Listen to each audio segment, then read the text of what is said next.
Alright, I should be live here. Hello everybody, my name is Aiden and welcome back to another stream. Ladies and gentlemen, today we have got another Bulls game to watch. We are getting very close towards the end of the season and this might be the biggest game of our season, as today it is the Chicago Bulls and the Atlanta Hawks. The winner, I believe, will secure the season series and will also pick up some, I guess, for the Hawks case, we'll get some space, I guess, between both the Bulls and the Hawks. You know, they'll start to come back in there, push for the playoffs and the playing tournament and the 19 and whatnot. And for the Bulls, if they win this game, they get some extra leverage. They get to pull away from the Hawks just a little bit. With the amount of games that's left to go, those could be vital areas for both teams. And we'll have to wait and see how it goes. But this should be a very interesting game, to say the least. Before we get any further, if you guys enjoy the stream at any point, feel free to like and subscribe if you haven't already. And always, as per usual, let me know about this game, especially now, because this is a very vital game for the Bulls. Of course, we want to see the Bulls win the game. So, do you think the Bulls can win the game? Second night of a back-to-back. The Hawks, obviously, breathing down our necks at the moment. Do you think the Bulls could truly walk away with a win from this time out? As you can see, we've started, I must be very far behind because the ESPN says it's 6-0, and I've only seen the second bucket from Ayo Dosunmu to make a 4-0 for the game. So, there we go. There's the steal, and DeRozan will get the layup. Good start for the Bulls. Hopefully that could continue down the rest of the court. Again, the rest of the game, I should say. We know exactly how important this game is. But let's see what you guys will be saying in the chat. We get another steal here. The Hawks have come out, not ready to play. And the Bulls with a quick 8-0 start and timeout Atlanta.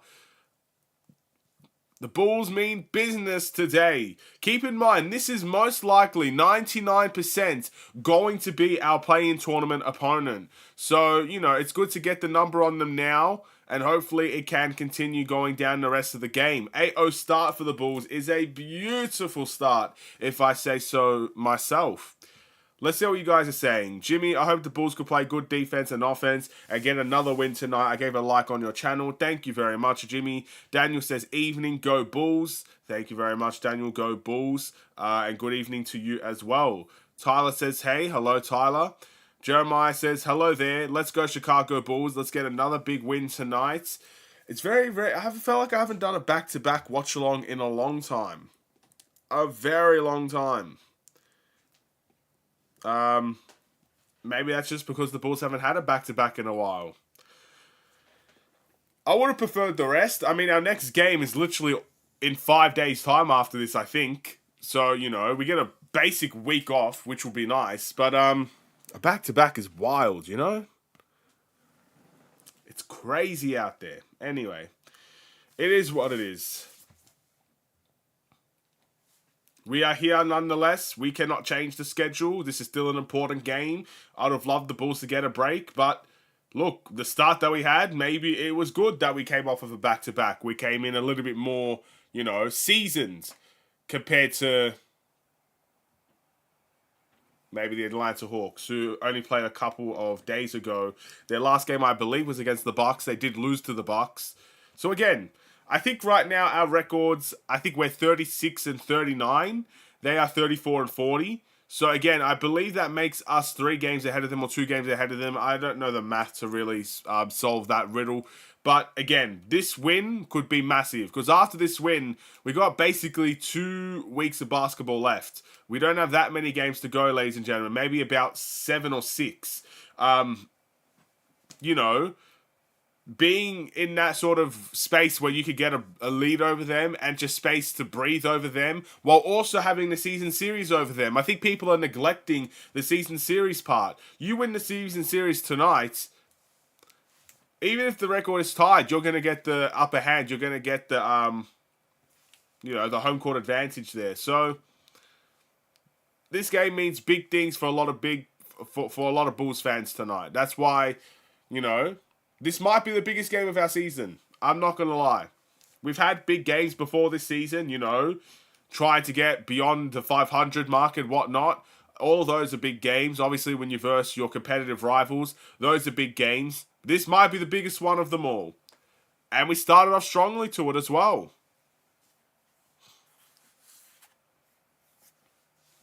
As you guys are also probably aware of, Atlanta do not have Trae Young in this game. Another steal. Caruso's got 3 steals already in this game. Man, he might be player of the week at this point with the impact he's making on both ends. 3 steals already in this game. Bulls to an 8-0 start. A lot of that is because of Caruso. Kobe White's going to chuck it up and score.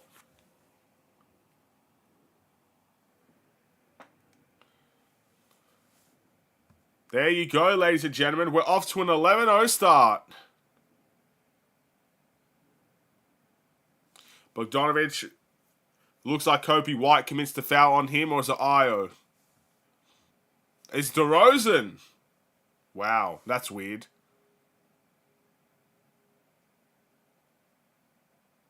Kobe with just the catch and shoot. It was nice.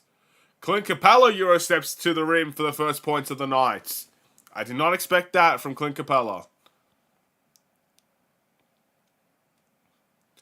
Alright, DeRozan, mid-range, shoots. Doesn't get the roll. Rebounds to Capella, one of the better rebounders in the league today. Bogdanovic drives to the rim. And Kobe White commits the foul on that one. And Atlanta's going to slowly get to the line here to try and recover from this bad start that they've had.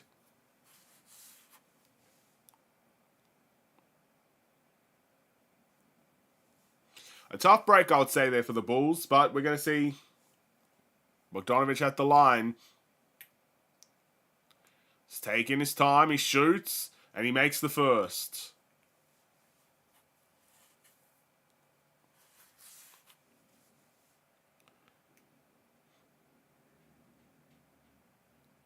Alright, apparently Bogdanovic scored 38 points and 10 rebounds against the Bucks last game. That's quite impressive. Again, seeing that step up without Trae Young is probably very important for the Hawks here. Okay, Caruso enters that pick and roll, finds that corner.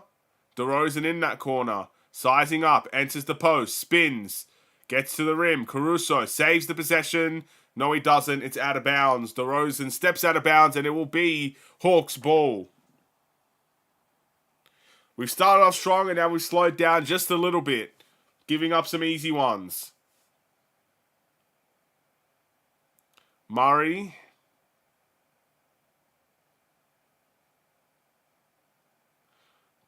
Capella with the slam. Nice ball movement from the Hawks.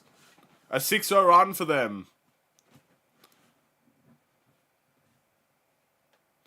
Kobe White to Io. Back to Kobe. Vucevic enters that post. Looks for the pass off to Io. Io will drive to the mid-range. Shoot. Miss badly. Rebound to the Hawks. Probably an off-rhythm shot there. Murray's going to drive. Mid-range shot. And that's short as well. Capella tries to get the offensive rebound and the putback. He misses. And the Bulls go down the other end. Kobe White with the behind the back. Vucevic with the screen. Kobe tries to find Vucevic on that pick and roll action. Vucevic passes it out. A tough break there for the Bulls as well. I have no idea if Kobe White was planning to shoot that ball or pass it. But either way, it looks like it found Vucevic in the end. Vucevic just wasn't comfortable taking that shot. 8 seconds left on the shot clock. DeRozan tries to shoot the floater off the glass. That is off. Caruso offensive rebound. Vucevic is going to get a slam.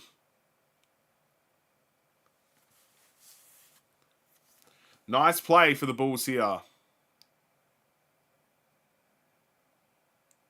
Murray finds the corner. And the Hawks connect with a 3.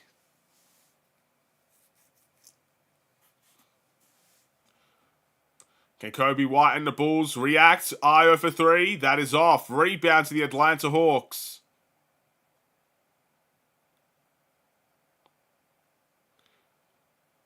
Bogdanovic with the ball. Clint Capella finds an opening and he gets another slam. Really poor pick and roll coverage from the Bulls there. As Atlanta fight all the way back and are only down by 2 right now. Again, the Bulls started off well. And like I said, They slowed down, and not only did they slow down a little bit, they're now slowing down big time. Some really poor coverages in the last couple of possessions that have led to the fight back from Atlanta. I think we've given away 3 dunks in the space of these last couple of possessions. So quite embarrassing stuff, to say the least, to kind of give up an 11-0 run, pretty much, essentially, from the very beginning. But either way, we still have the lead. Timeout, Bulls. Very well needed timeout. Let's see what we can do with this timeout and recover from it. It's my main man Aiden. You are a true goat. I don't believe I am, but thank you very much. Yeah, this is quite an interesting run, to say the least. I feel like this is going to be the type of game we're going to see the entirety. You know, the Bulls go on a bit of a run, then all of a sudden Atlanta go on a little bit of a run, and then boom, the Bulls go on another run, then Atlanta go on another run. They're not going to make it easy for us, is it? They're going to, again, with a game so important like this, they're not going to give us a comfortable win. If only that was true. I mean, you start the game 11-0 and you're like, wow, the Bulls probably know what this game means to them. The Hawks know what it means to them. The Bulls start off really, really well. Atlanta's confidence would drop. Nah, not even close. Not even close. We give up a big lead. We give a big lead, then we give up a big lead. Within the space of about a couple of minutes. It's almost impressive how we almost given up this lead this quickly. Either way, there's about 6:40 left in the first quarter. So still quite a few, about half a quarter to go for the Bulls here. After this timeout, we're going to have to really figure out what this team is going to be all about, man. I'll say this. We have seen Bulls play in big games for them at least. They may not be the biggest opponents, but every time I've seen the Bulls play a big game, we do not deliver in that game. Every time we went to 500, we were one game away from 500, we would lose that game. Anytime we had a game against a direct rival, very rarely do you win those games. You know, when the game means something, I have seen the Bulls crumble under that pressure before. This game clearly means something. I think we can all agree to that. I don't know what's happening to Benny the Bull, but he's wearing blue and there's ribbons all over.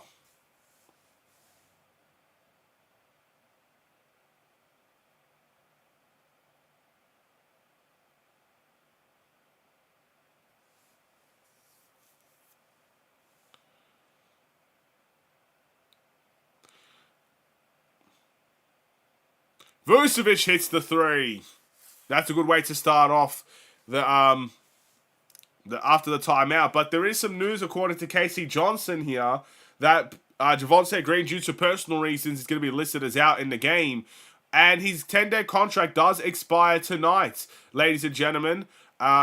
Apparently, he's confident that this will lead to a second 10-day contract for Javonte Green, but they'll probably wait to give him that contract so he can participate in the rest of the games. I think that's how it's going to go. So, you know, we have a 5-day break at the moment, ladies and gentlemen, so after this game. So there's no point rushing in and giving him a contract when we have such a big break until our next game against the Knicks. So, I guess a good decision by the Bulls. We're going to get another second-day contract for Javonte Green. Fantastic stuff to see. And he's going to be playing for the rest of the season. I can't really complain much about that whatsoever.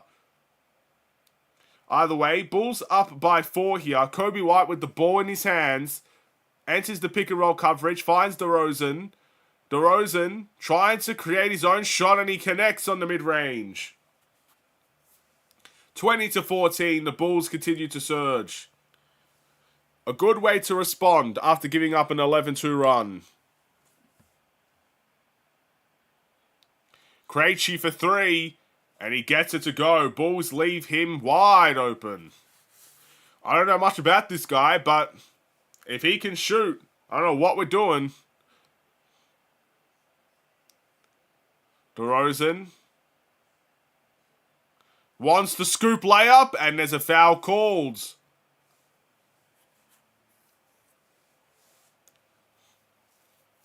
Clint Capella with his first foul of the night. DeRozan DeRozan will go to the line for 2. Try to, again, continue to pile on the pressure on the Hawks. We also got Clint Capella on his first foul tonight. You're assuming there could be more to come there. We'll have to wait and see. Of course, when you see Atlanta with no Trae Young, it does become a bit more of a easier time to guard the Atlanta Hawks. I'm not going to tell you it's going to be an easy run from here on in because that would be foolish of me. But obviously with Trae Young, the pick and roll coverages just become too difficult, you know. It's always been the problem with the Bulls and the Hawks. You know, you have to bring your absolute best in the pick and roll coverages. We do well, mostly, you know. And we still win the game comfortably sometimes against the Hawks. There's a big 3 made in the corner again. That was Matthews that makes the 3 for the Hawks. But yeah, with Atlanta and Trae Young, you have to worry about the pick and rolls a lot. Obviously, with no Trae Young in the lineup, the pick and rolls are still going to be present because that seems to be their game plan. But maybe you could find a little bit more success in guarding it. DeJounte Murray in the mid-range. That ball falls out of the rim. Rebound to Vucevic. Bulls only up by 2. The Hawks continue to make their 3s. DeRozan enters the paint. Finds Io. Torrey Craig in the corner. He's going to drive to Dalen Terry. We're driving. We're not kicking. Io gets the backdoor cut to go. I was just about to complain that there's no player movement. Then here comes Io to rescue the possession with a backdoor cut and a high off the glass layup to fall. Bulls up by 4. Matthew shoots another 3. This one will be short. Rebound DeRozan. DeRozan taking it slow. They try to trap him. Vucevic provides an option. Vuce in the post. And a reach-in foul was called by Fernando.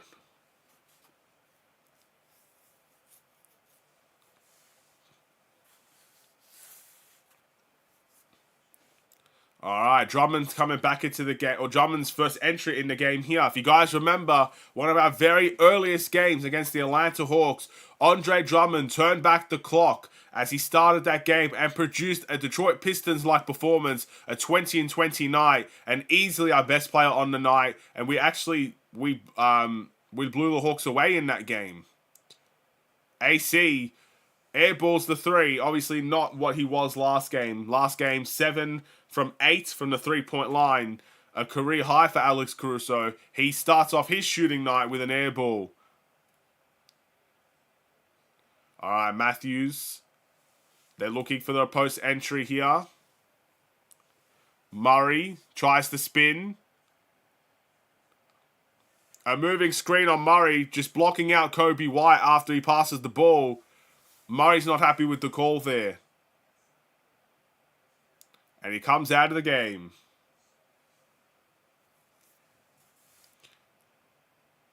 So obviously they have a lot of guys out, the Atlanta Hawks. They're listing it here. Trae Young was out. Obviously Okongwu out. Sadiq Bey is also out. And Jalen Johnson out for the Hawks. A lot of injuries. But look, we have to return the favor here. It's not like the Bulls have no injuries either. We don't have Lonzo Ball. We don't have Zach LaVine. We don't have Patrick Williams. We don't have Julian Phillips. I mean, let's not pretend like we're not riddled with injuries as well. We have very important guys out. We have youngsters. We have our forwards out. I mean, 2 forwards out is pretty crazy. And then obviously you got your starting shooting guard and your starting point guard out as well. So I don't want to hear injury excuses at this point in the season for either team.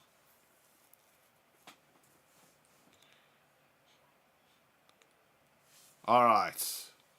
Drummond tries to get the interception, at least to a corner 3 for the Hawks. That connects as well. It's a tie game, ladies and gentlemen. The Hawks not going away with their 3s. Caruso finds Drummond on the cut, and Drummond will get the layup to go. 1:43 left in the first quarter, ladies and gentlemen. Johnson gets the high off the glass layup to go. He scored the last 5 points. It looks like Jalen Johnson just returned. Kobe White with an offensive foul, drives to the rim. Matthews right there to take the charge. Atlanta's going to have a chance to take the lead. It's the right call. I know both feet, maybe one of his feet weren't necessarily planted, but he was there for ages. It'd be wrong to not give that one. Kobe White knew exactly where he was as well.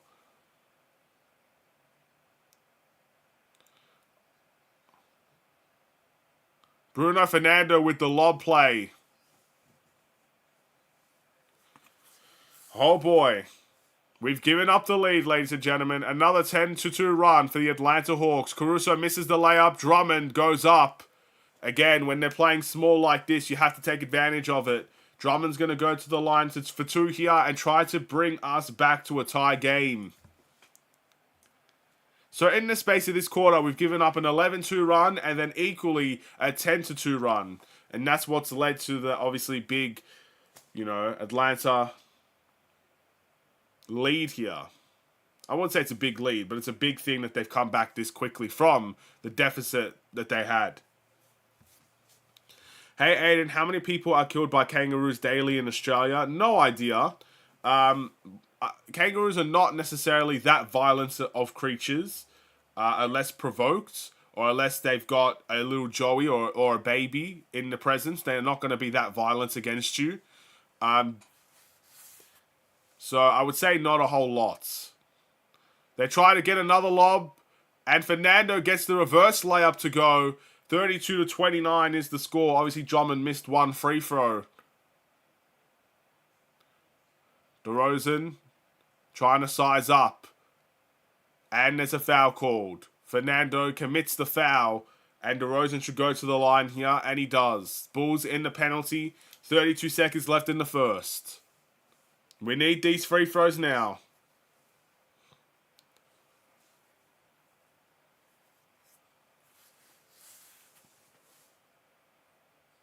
And he misses the first. If you guys were unaware of the last game that the Bulls played against the Minnesota Timberwolves, we did very well in a lot of areas. But one area that we did struggle in was free throws. DeRozan shot pretty poorly from the line, amongst other players as well. That is not a good sign if we see him miss the first. And he's shooting for the second. And he does make the second.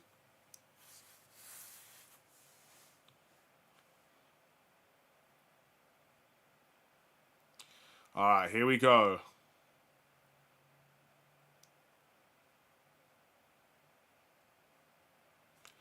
They're just wasted down the clock here. Johnson to the corner. Matthews misses the three. The Bulls for a chance to tie the game here at the end of the first. DeRozan to Kobe White for three. And that is the end of the first quarter. The Bulls end up conceding the lead in the first quarter, down by 2, which is, is it expected? We don't necessarily always do well against in the first quarter of games, so I have to fully admit to myself that this is probably an expected result to be conceding the lead in the first. It's only by 2 points. But this doesn't necessarily reflect the whole game. We still got the second quarter. We tend to do well in the second quarter. So let's hope that we continue to do well in that quarter and really give us that comfortable lead that we're seeking, because we know the Bulls will give it up eventually. We did it against the Timberwolves. We will probably do it against the Hawks as well. Let's just hope we're not on the back end of a lead that we can't come back from. That's what I'm hoping we do not see in such an important game. What kills the most people daily in Australia? Crocodiles, kangaroos, spiders, or jellyfish? You're asking questions I genuinely don't know the answer to. I don't think many people go to places where crocodiles are present. That's more of a, go to a random lake or something. Not even a lake. A river or something like that. You might see some crocodiles. They tend to obviously hang out in places that humans wouldn't necessarily go to. Spiders are everywhere, but spiders are, it's very, very rare you're going to get a venomous spider that will kill you. That's obviously a rare sight as well. Kangaroos are not that harmful. In fact, if you go to zoos, you're allowed to pet kangaroos. You're allowed to feed them. So I don't think kangaroos are going to be really looking to kill you unless they're threatened. And jellyfish, obviously jellyfish are hard to find. Obviously, if you go to beaches and stuff, you'll find them if you really want to. They do hurt. Do they hurt to the point where they could kill you? Well, there was an AFL player recently that got stung by a jellyfish right in the ear, and he ended up playing the game right afterwards. So I don't think any of them are really in danger of killing you. Can they provide dangers? Yes, especially crocodiles. You don't necessarily want to wrestle an alligator or a crocodile or anything like that. But you're probably not going to be threatened by most of those things. I would say if I had to give an answer, which one is most likely to kill you, it would be a crocodile. But yeah, stay away from rivers and from the woods, and you'll be fine. I bet if I was in the NBA, my free throw percentage would be 110 because I always give 110 when I play. I only wish that would be true. Anyway, DeRozan to Kobe White. Drummond in the post to start the second quarter, trying to bring some physicality. He ends up picking up his dribble. Terry Taylor's in the game as well. Caruso shoots. Drummond tries to secure the rebound and the Hawks steal it. And they turn it over just as easily. We got away with that one there, ladies and gentlemen. Atlanta were looking to beat us in transition. They almost did. A poor executed pass. Bulls will get the ball right back. Alright, we got Terry Taylor. Kobe White drives to the rim. AC for three. A miss. Terry Taylor fights for the rebound and he secures it. DeRozan open. Bounce past the Drummonds. And the Bulls have tied the game. Is MJ in the house? Oh, I wish. Bring him in. Invite him in for a cup of tea or something. I'm not sure. I didn't see him. DeRozan, mid-range, shoots and scores. And the Bulls have taken the lead.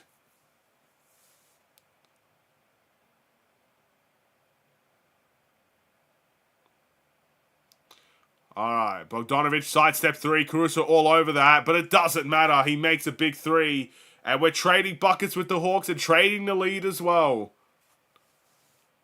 DeRozan saves the possession. He almost turns it over. AC in the corner. Air balls. AC's having an off night compared to his first night. Matthews in... We get bowed out there. Matthews in the corner, shoots a three and misses.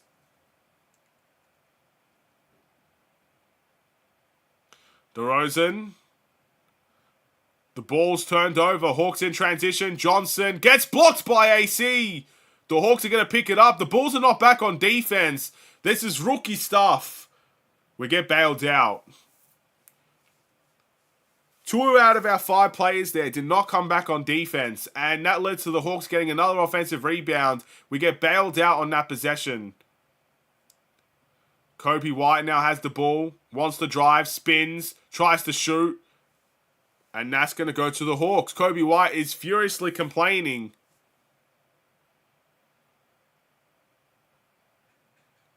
And he's pointing at the scoreboard. If Billy Donovan had any courage, he would replay that. He would challenge it. Just call the challenge, man. I don't like that. We could have got the challenge back if Billy Donovan challenged that. That's ridiculous. Anyway, let's see what you guys are saying. Have you ever been to Japan? I hear those Japanese cities have loads of futuristic technologies and loads of Mondo Hot's baddies. I've never been to Japan. Would I like to go to Japan? Sure, why not? Seems like fun. I think everybody says in their lifetime they want to go to Japan at least once. Why not? Let's be in that same category. Terry Taylor gets all the way to the rim and scores. They haven't read the scouting report, have they, Atlanta? Terry Taylor barely makes any threes, but everybody jumped to that pump fake. Gets a free lane to the rim. I love the MJ poster on your wall. That must have cost thousands. It probably cost like $10, and you can't even see his head. The camera is just not positioned to see his head, so you get to see his feet. Congratulations. But yes, that is a Michael Jordan poster. What quarter is it? It's the second quarter at the moment with 8:19 left to play. Would you trade Kobe for a top 5 pick in this draft? Absolutely not. Why would I trade Kobe White for a top 5 pick in what's considered one of the weakest drafts in the league at the moment in recent history? That's not to say you can't find a superstar in that draft. Maybe you can. But the risk, in my opinion, is too high. You got Kobe White on one of the better contracts in the NBA who's producing at close to an all-star level at only 23, 24 years of age. I would not trade that for a top 5 pick in a draft that's not guaranteed a superstar. No. If you ask for Patrick Williams, I'd consider it, but not Kobe White. I would not do that. It's an interesting question, though, but that's my instant reaction. There's no guarantee you're going to find someone better than Kobe White with that top 5 pick. I would go out on a limb here and say, even if you had the first pick in that draft, there's no guarantee you're going to find a player that's better than Kobe White. With our drafting history, I would not do it. I think we just got to get our pick naturally. We have a pick this year already anyway. And just hope the Bulls draft well with our own pick. That's what I'd rather do. I'd rather trade Zach LaVine for a draft pick this season than Kobe White. If we really wanted to enter this draft, I would trade Zach LaVine.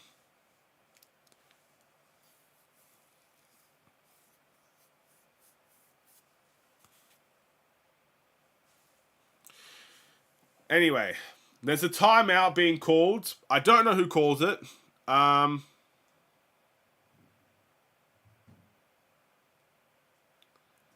yeah, the score right now looks like the Hawks have the lead by 2. Yeah, we'll see. I'm just reading the chat. Thanks for the update. No problems. I think Mike. I saw Miles. I was thinking of Miles Bridges for a second. I thought, there's no way this guy's here. I think Mike's doing something at the halftime ceremony, unless it's an April Fool's joke. Oh, well, it could be. It's April 2nd for me, so he can't be trolling me, you know. I can't have that. You know, being from the future, April Fool's has already happened. I don't want to see it twice. We'll see. We'll see at halftime. Usually I get a drink at halftime. So, I guess after I get the drink, we'll see what happens. Yeah, this draft is trash, but you can find a superstar. Remember Giannis, but the draft was trash. Doesn't mean you give up your top superstar for a top 5 pick. Giannis wasn't even a top 5 pick. You know? Giannis kind of fell to the point where, you know, the Bulls... let's just say Giannis was in this draft class, in the selection that he was picked, the Bulls probably are in that range anyway. So, again, that doesn't mean you traded for a top 5 pick. I would say no to that one. We'll see what happens next year. DeRozan tries a scoop layup again, and Drummond with the putback to tie the game as the timeout comes to an end. What type of rookie would you want to... I'm assuming that says buy? Or want the Bulls to draft? Okay. Atlanta missed the 3 badly. Hold on, let's just see what happens this possession. Then I'll happily answer that question. DeRozan. To Kobe White. Drummond in the post. Wants to bully Fernando. And he does. The Bulls take the lead. Okay, what rookies would I want? There's 2 types of rookies that I want. I think the first thing that I want is a forward. I want a forward.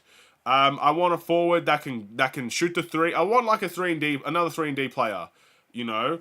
And maybe technically, if there's a taller Patrick Williams out there, that's what I would want first. Because, you know, there's no guarantee DeRozan stays. So you could put Patrick Williams to the small forward position if need be.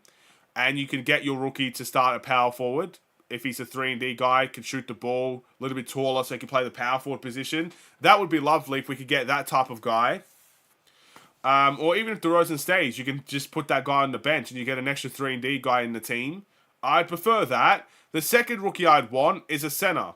Reason why I'd want a center, just any good level center. Doesn't necessarily need to have a terrific quality, but a solid center, a center that could potentially lead to a starting center in the future, is because Drummond, there's no guarantee that he stays on the Bulls. Adama Sanogu's a guy that I'm looking at, but you don't know if he will ever get the chance. And I want that understudy for Vucevic. Vucevic is what, 33 years old now? Vucevic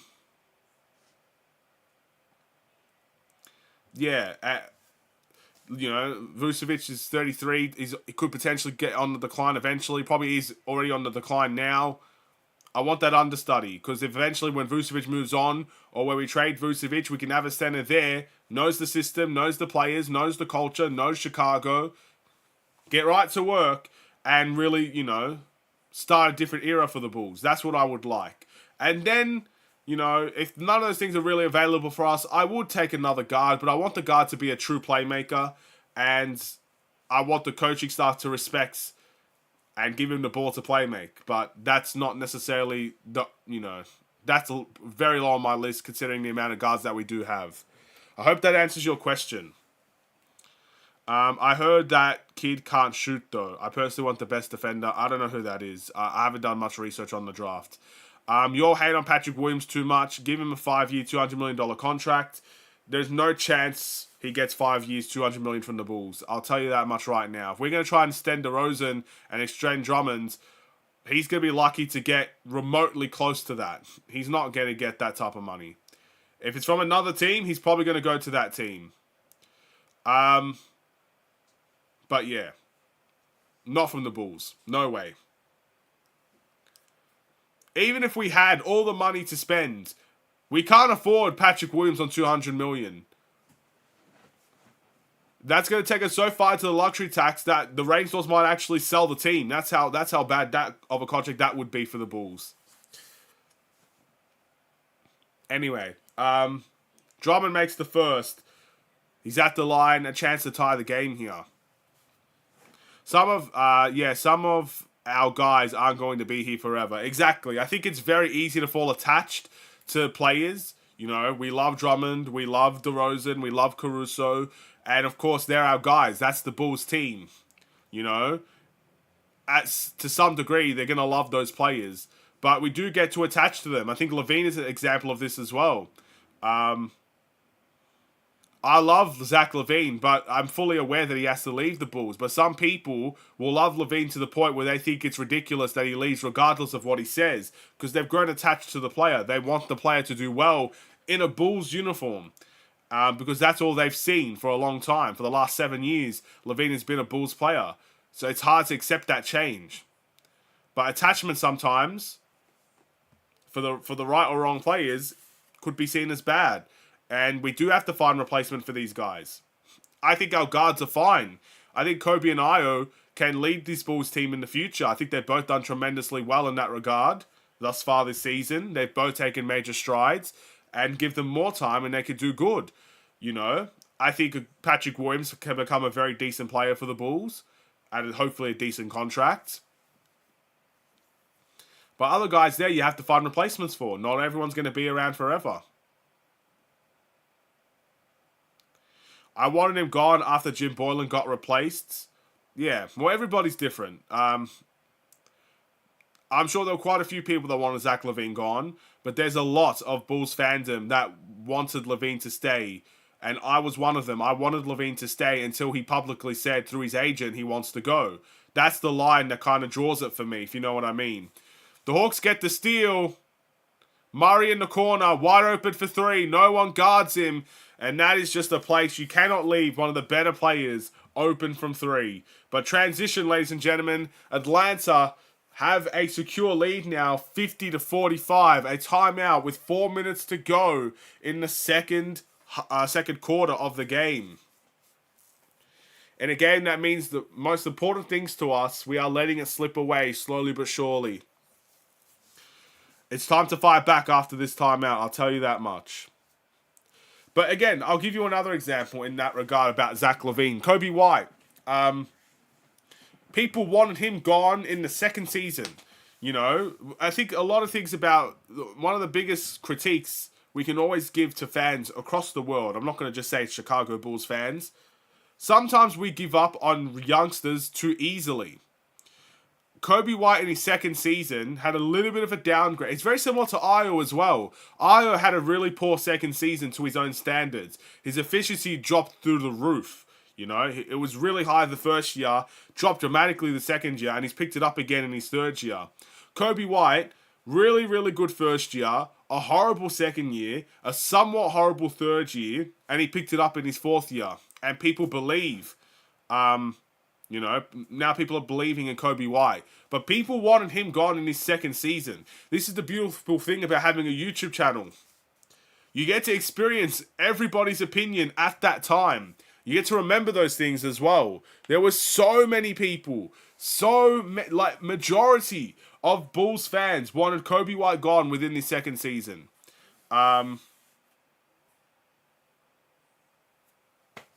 So yeah, you got to give him time, you know? Some people could grow attached to Kobe White. Some people will just you want him gone as soon as he does something wrong. That's just always, it's going to be how it is. It just depends on the person, I guess.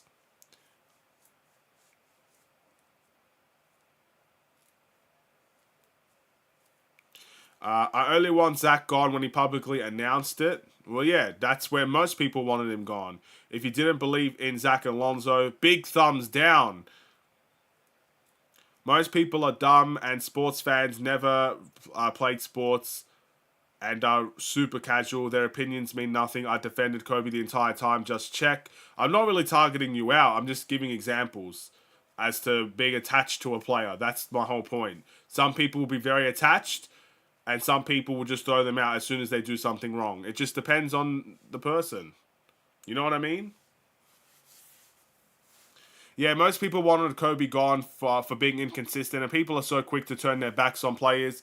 Again, but I'm talking mainly about rookies in this case, you know?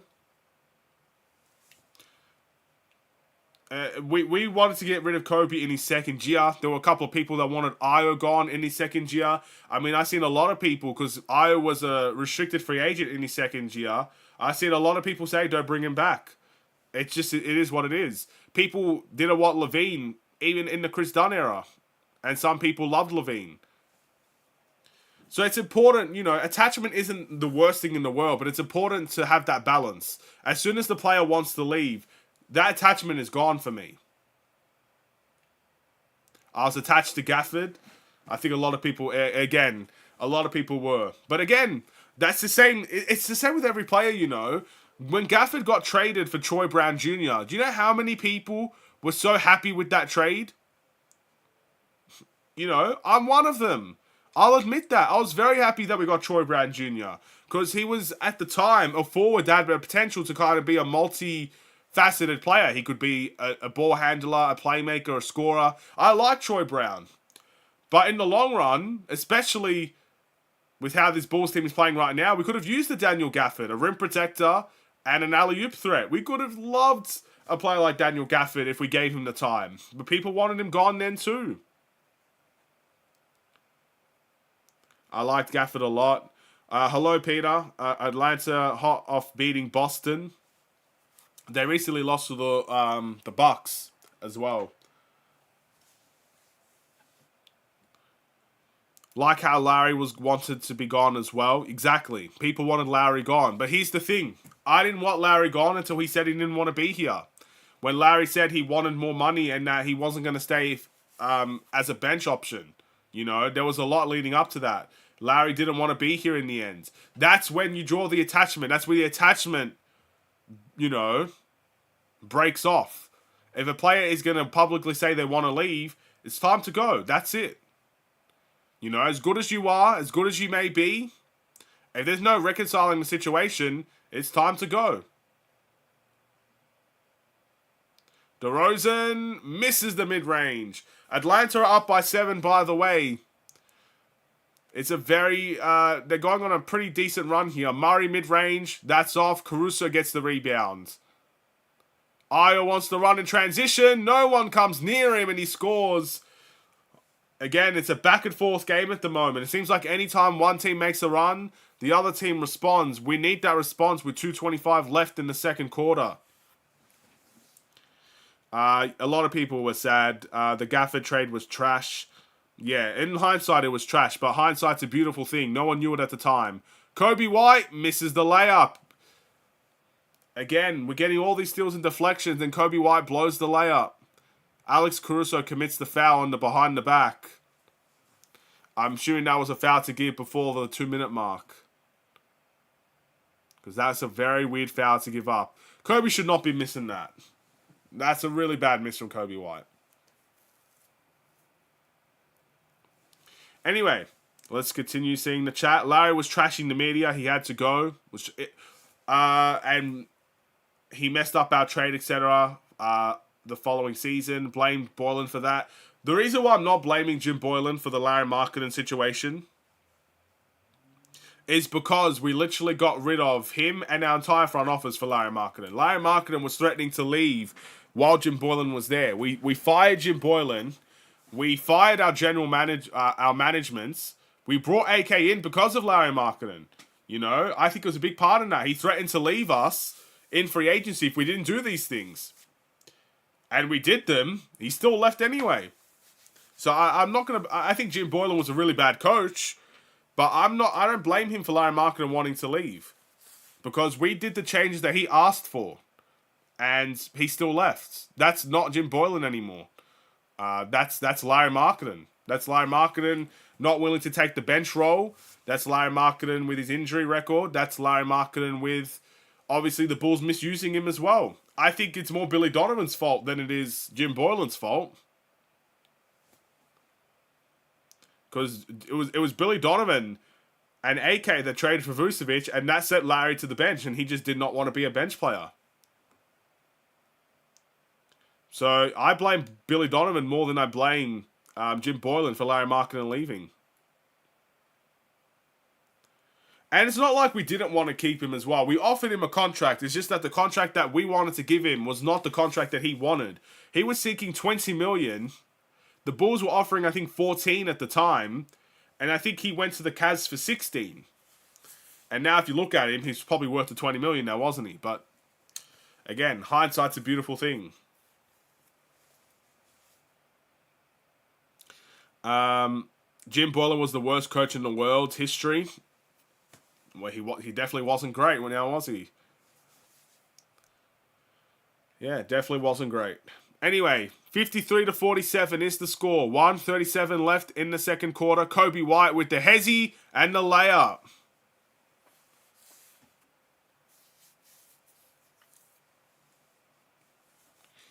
Okay, Murray. To Johnson. Back to Murray. Murray drives to the rim. Vucevic with the help defense. High off the glass and in. A beautiful shot from the DeJounte Murray. You can't even deny it. And that continues the trading of the buckets between the Bulls and the Hawks. Kobe White for three. And that connects as well. Back to a 3-point game with a whole minute to go. The Bulls is applying some full court pressure. The Hawks pass out of it nicely. And land to retaliate with a three of their own. Kobe White goes behind the screen. It seems like that's a rookie mistake.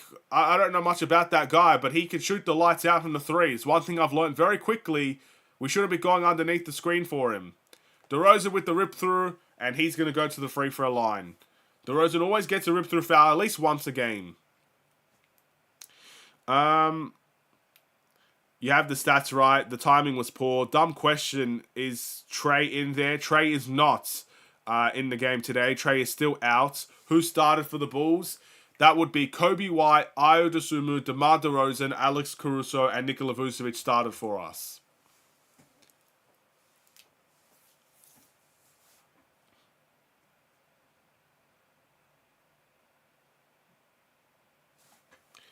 $250 is too low, sorry. How about $500 gift card for every win. Then they surely would motivate the players. The players could not care less about a $500 gift card. They get paid well over $500 a game, my friend. They probably breathe and they make $500. With all the endorsements and all the money they're making off the court as well, they're not going to need your gift card. I'm sure they'll take it if you give it to them, but then they're not going to need it. Io in transition picks up his dribble and it's out of bounds. Wow. Io just again was doing all the right things, but again just extends his dribble a little bit too much.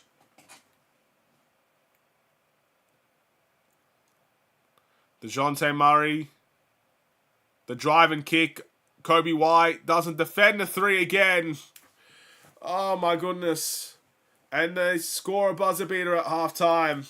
Atlanta score and surge late in that second quarter. And they are up by 8 at halftime. Those corner threes, I don't know how we just leave them so open every single possession. But that's exactly what we've seen.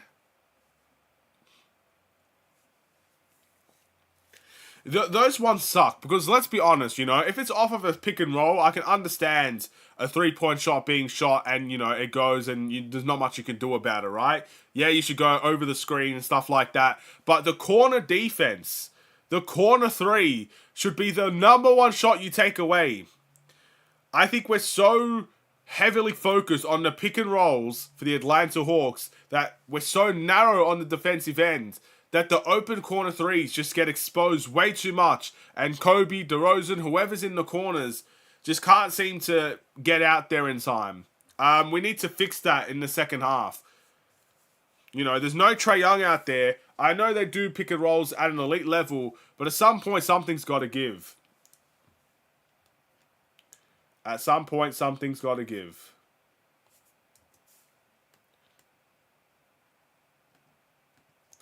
Anyway, let's quickly read the rest of the chats before I go and take my drink. I need a drink definitely after this one. Let's see. Wow, I missed a lot of stuff. The Bulls are not defending the 3-point line. Yeah, they're not. Too many open ones. A lot of open ones. And eventually, they're already making us pay at the moment. We'll take a look at the stats. But it could be worse. That's the problem right there. It could be a lot worse than what it is. Does Patrick Williams still want a big contract? At this point in time, I don't know. The last time we heard anything about Patrick Williams' contract was at the beginning of the season, and he was seeking $200 million. He's averaging about 10 points per game. I think you can do the math yourself. He's not getting $200 million. So there you go. Whatever he gets, he'll have to accept. Maybe the Bulls play a risky game and see what happens in restricted free agency. See what teams are willing to offer and either match or don't match according to their own accord. Or they could do what they did with Kobe White. Give him a contract, Patrick Williams accepts it, doesn't even need to go to restricted free agency. First day of free agency, Patrick Williams resigns. I don't know how it's going to play out. Bulls need to defend the three better. Yes, they do, Tyler. Too many mistakes. I want the Bulls to drop to the 10th seed. I'd hate the Range Doffs to profit off a play-in tournament home game. I'd rather we make the 9th seed. I love playoff atmosphere in Chicago. Every time I watch the playoffs, it's the number one thing I look forward to, is to see the home crowd go absolutely crazy for their team. Look, if that's the only chance that we get to see playoff atmosphere, I'd rather have it in our home turf. I get it, the Range Doffs will profit off of it, but let's be honest, it doesn't make a difference. If they profit off of it or they don't profit off of it, it's not going to change anything. They're still going to stay here next season. They're not going to sell the team just because the play-in tournament game is in Atlanta.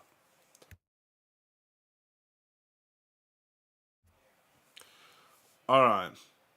No, the gift card would be a bonus for every win. I'm pretty sure they have bonus incentives within their contract anyway.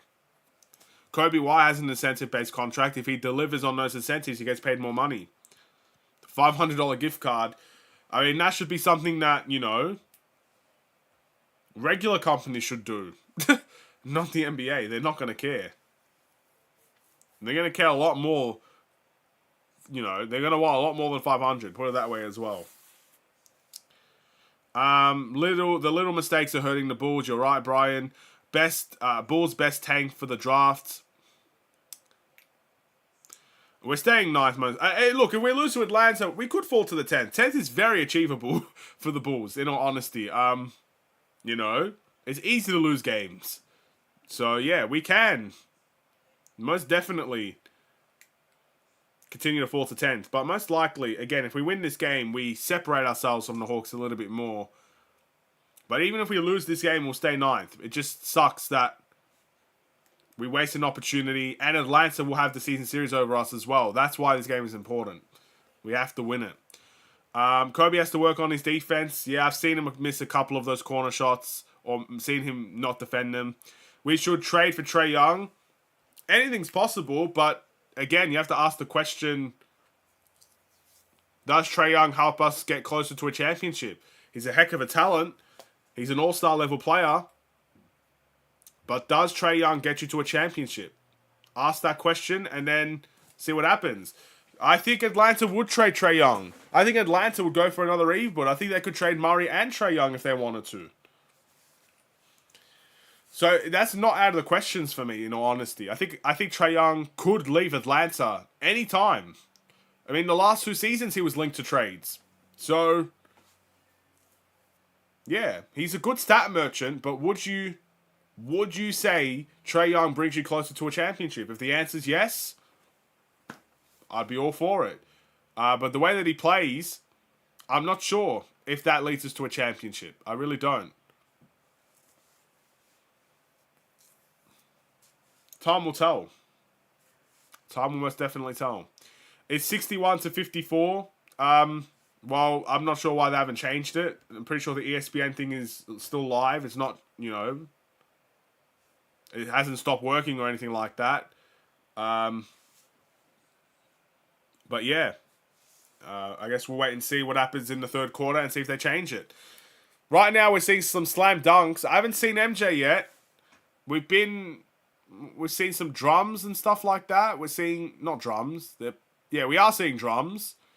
We're seeing people hit chairs.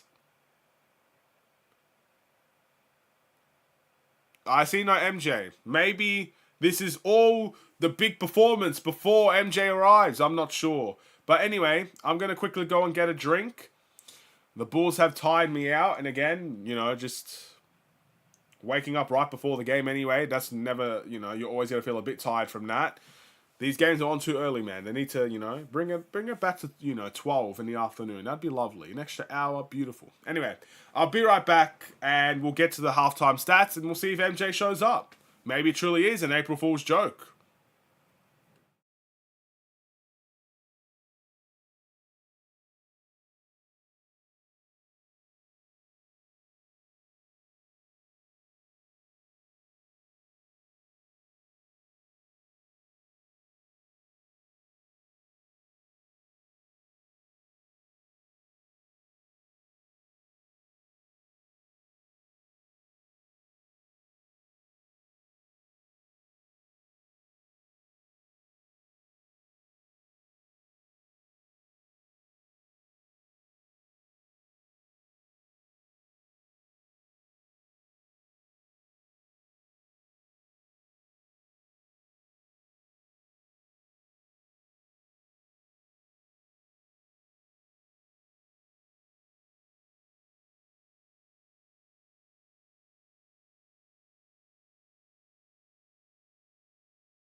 Alright.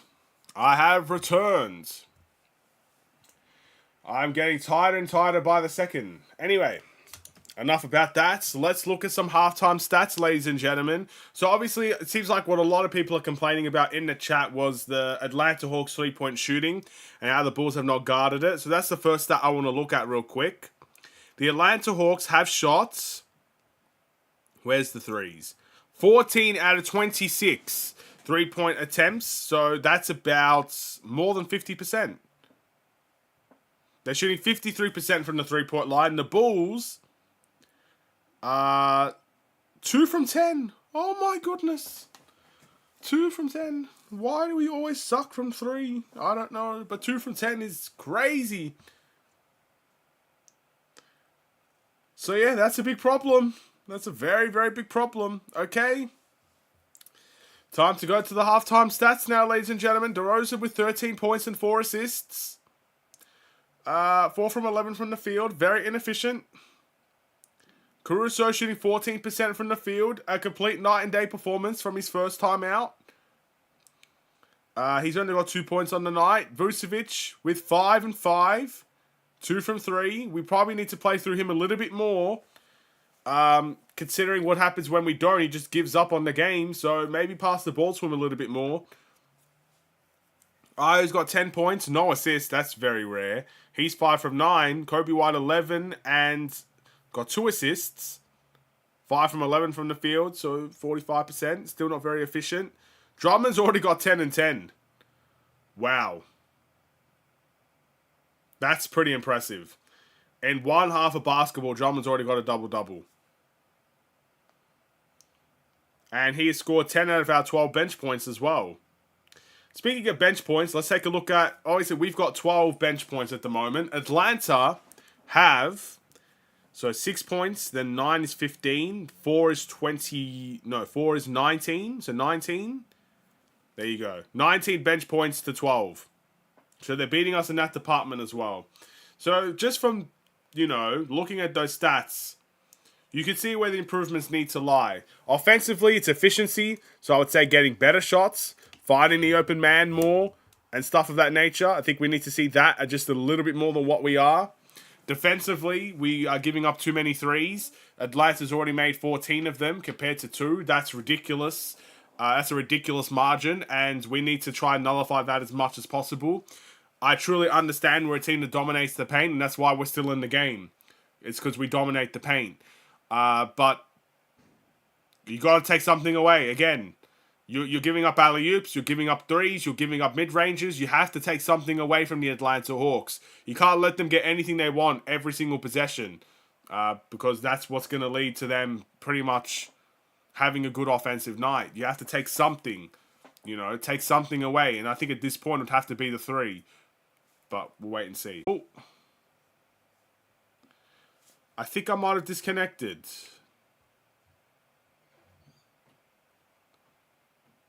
And I think I've reconnected. If you guys can hear me, let me know. That's very rarely happens. I get disconnected from the stream. It's quite sad. Hopefully everything's okay. Again, let me know, because I might need your help on that one. I don't know if I'm still here or not, if you know what I mean. Either way, I'm just going to continue what I was saying anyway. Yeah, efficiency, I think, is a big thing. Defensively, taking something away from the Atlanta Hawks would be nice. Bench points needs to be improved upon. The fact that only 2 people have scored off the bench is just so bad. Just really, really, really bad. But, yeah. And maybe giving the ball to Vucevic a little bit more, because he's efficient today, but he hasn't really got any chances outside.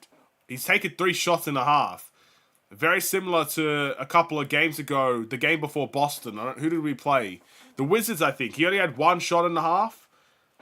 That's just not good enough for your 3rd option on the team, or even at some nights, your 2nd option. So there's an improvement there that we need to see as well. So many improvements.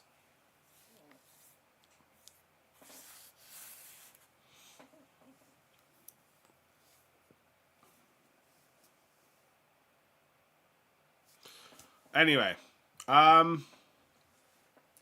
Jimmy says we need to stop their three-point shooting and play good defense and offense in the second half to win the game. It's even, taking away the pick and roll would be something as well. But I think the problem with that is Atlanta's just too good in the pick and roll. They always have been. It's very hard to take that away from them. You know what I mean? But that could be something we could do as well. I just don't think we have the minerals to do that, if you know what I mean. I don't think we're good enough to do that. They're showing some video of Zach LaVine at the moment. And obviously, if you guys know about Zach LaVine, this is going to be the first time in a long time he's averaged less than 20 points per game. Of course, he's done it in very low minutes and very low games. He's out for the season, so he's not going to have a chance to rectify that situation. I thought I should let you guys know that as well. Anyway, the third quarter has begun, and it begins with a DeRozan layup. That's what we like to see. Off the get-go, starting off hot. 61-55, the Bulls need a big third quarter here.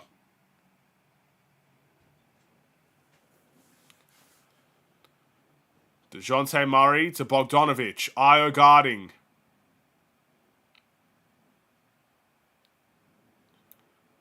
Bogdanovic tries to get the scoop layup, and that is a miss. Rebound to Nikola Vucevic. Io wants to run in transition, and he's going to get the layup to go. Attacks the holes in the defense quickly, and he makes them pay. Lightning speed he's got. And he's very efficient around the rim. It's beautiful. DeRozan gets up on the three-point line. Mid-range. And that connects for the Hawks. DeRozan, I think, is complaining about a push-off. That was Hunter with the bucket. Kobe White to Io. To Caruso, Vucevic. Ball movement is there.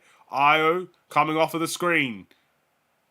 Finds his way to the rim. He doesn't pull the trigger. Kobe White with the crossover, the floater, and the miss. Rebound to DeJounte Murray. Murray to Matthews for three. Big three. Again, that's look. Put my hands up. That's a well-contested shot. You can't do much about that. He's 6 from 6 from the three-point line. It wasn't even Matthews. It was the other guy, Vucevic. Misses the layup. Rebound to the Hawks. Murray. Clint Capella jump hook connects. And the Hawks go to double figures, ladies and gentlemen. They've responded with our run with a run of their own. A 7-0 run. Kobe White does really well in traffic to get the layup and get Clint Capella up in the air. He has the very nice drag step, Kobe White. I think that's what it's called. It fakes the defender out every time. Bogdanovic wants to cook. A double team being sent. Io switches. Bogdanovic wants to take Kobe White in the post. Kobe White guarding well. But Kobe White commits to the pump fake. Oh, man. Kobe White defensively today has been all over the place.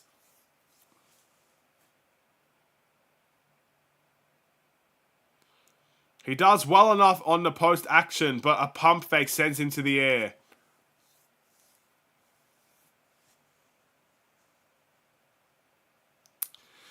Quite frustrating, that is. And Bogdanovic makes the first. Again, Bogdanovic always has good games against the Bulls as well. So no surprise he's out there having a good one as well. This team is not playing right.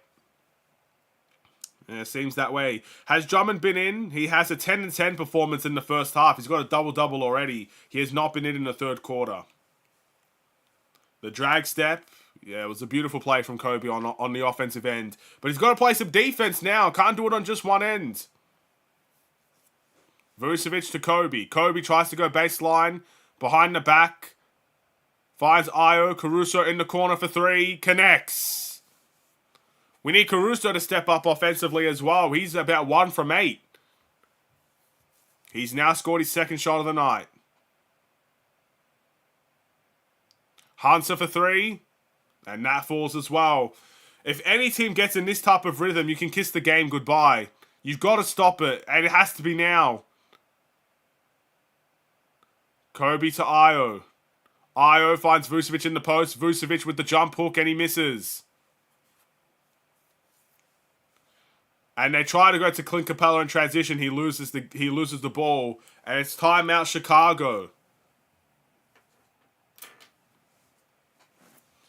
Oh boy. Improvements need to happen quickly.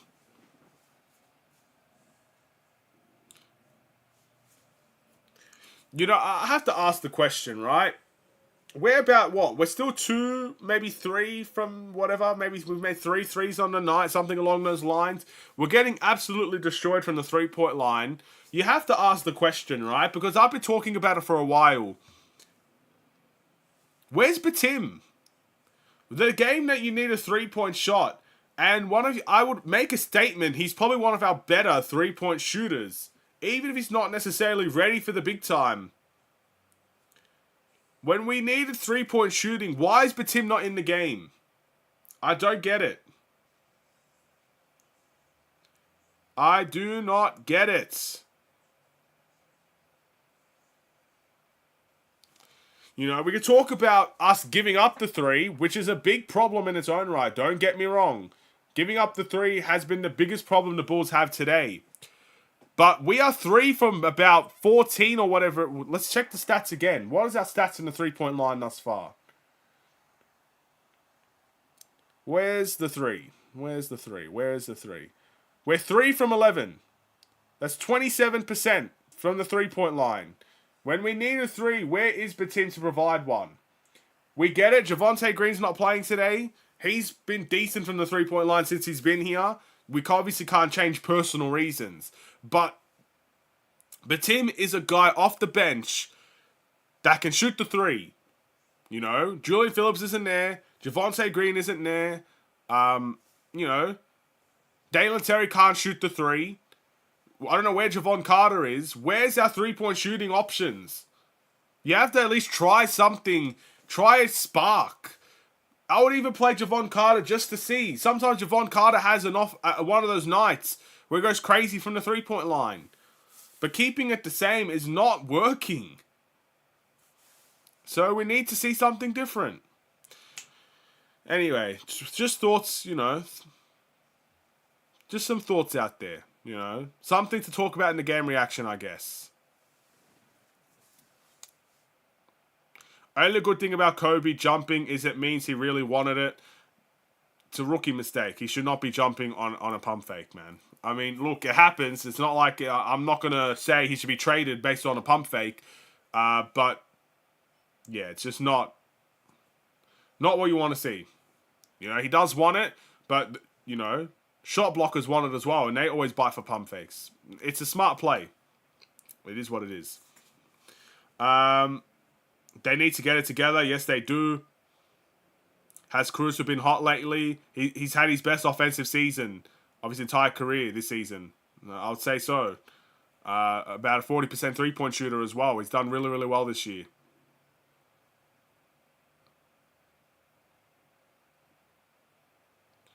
The Bulls miss another one. Rebound to the Hawks. Murray wants to drive all the way. No one stops ball, but thankfully he blows the layup. He got right to the rim. He got right what he wanted there. Clint Capella trying to guard Caruso. You got to find Vooch in the post. Io turns it over, and they're going to call a foul.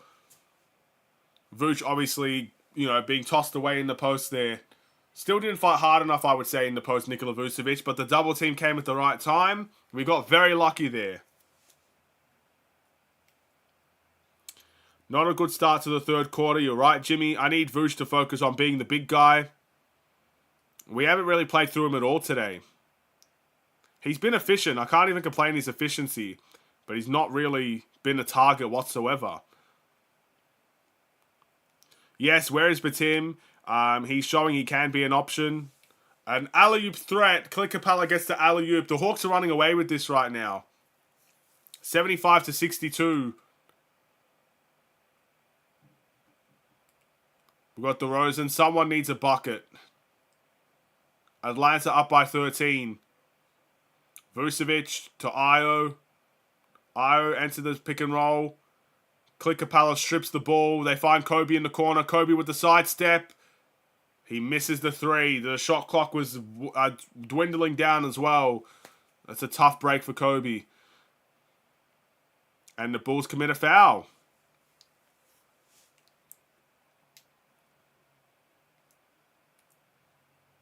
This is not good. What is Billy doing? Batim, where's Batim? Batim's on the bench. He's not playing. The Bulls are down by 11. Not good. They must win this game. Here comes the Cardiac Bulls. Yeah. They're ready to give you guys heart attacks every single game, aren't they?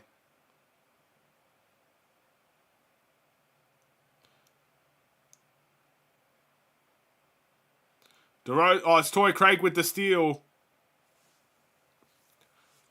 DeRozan with the ball in his hands. Tries to rip through. Gets the layup and he misses the layup. Oh, no, man. Oh, if you miss that, it's over. Javon Carter's in the game now, so at least there's something being changed.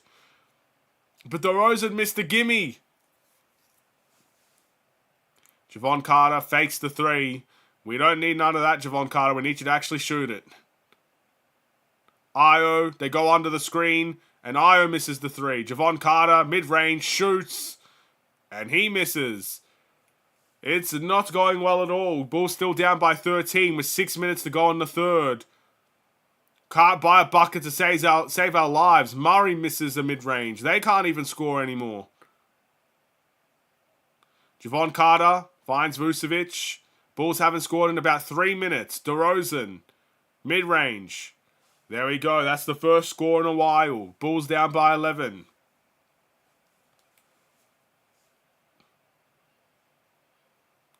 DeRozan gets the ball, strips the ball away. Clint Capella gets an offensive rebound. And Vucevic fouls. This might not be the worst foul in the world from Nikola Vucevic. At least he fouled a very poor free throw shooter. I do believe, though, Clint Capella's had his best free throw shooting season. I could be wrong. Someone might have to fact check that for me. So yeah, but still a pretty poor free throw shooter, but he makes the first. Atlanta up by 12. This game is over. The Bulls are not playing well. I won't say the game's over, but we're in jeopardy, put it that much. We're in danger territory. You know the big danger sign that always pops up when obviously you're in danger? You know, big danger sign somewhere, like warning, don't do this, you're in danger. That's what the Bulls are experiencing at the moment. Big danger. DeRozan mid-range. He misses. Rebound to the Hawks. 5 minutes to go in the third. Murray drives all the way to the rim. Bounce passes to Hunter for three. That's off. Rebound Torrey Craig and he saves the possession. Javon Carter transition, finds DeRozan. Back to Javon Carter. Javon Carter to the corner for Io. No one really wants to pull the trigger on a three. Vucevic doesn't even do it himself. 6 seconds left. DeRozan drives to the rim. High off the glass. He misses the three. Rebound Torrey Craig. Vucevic in the post now. We are missing some easy shots here. Javon Carter, scoop layup, misses. Rebound to the Hawks. We can't score, bro. Hold on. How much have we scored in this quarter? By the way, Clint Capella just got an and one. Oh my. Let's reset this and let's see. The Bulls have only scored 11 points in this quarter. We scored 11 points within the first 3 minutes of the first quarter. And with 3 minutes to go in this quarter, we scored 11 points. I don't know what Vucevic is doing. The first foul, I could accept it because Clint Capella's a poor free throw shooter. But you're just hacking at nothing at this point. That's really poor. That's really poor.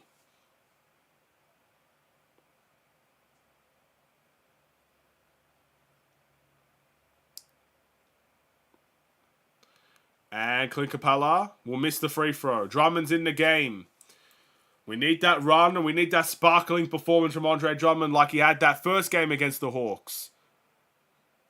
Drummond almost goes for the putback. He does miss it. Caruso got blocked from a dunk. Johnson in the post with Kobe guarding. They look for the corner. A really poor pass, and that's going to be a turnover for the Hawks.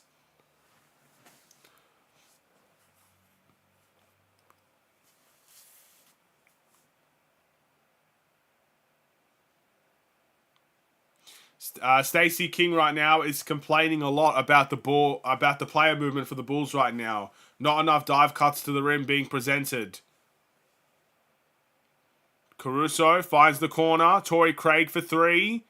Another miss from the three-point line. Again, it's not working. Try Patim, and then if that doesn't work, it's over. We may as well just not shoot the three no more. Murray gets the jump hook to go. Bulls down by 16 points. Caruso open for three. He shoots. And there we go. He finally gets one to go.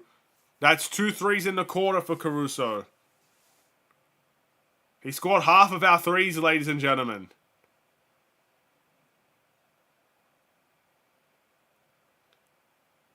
Murray shoots a tough one. Miss. Drummond gets the rebound.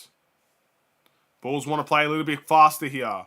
Torrey Craig's going to slow it down and find Javon Carter. Javon Carter with the fake. Back to Craig. Back to Caruso.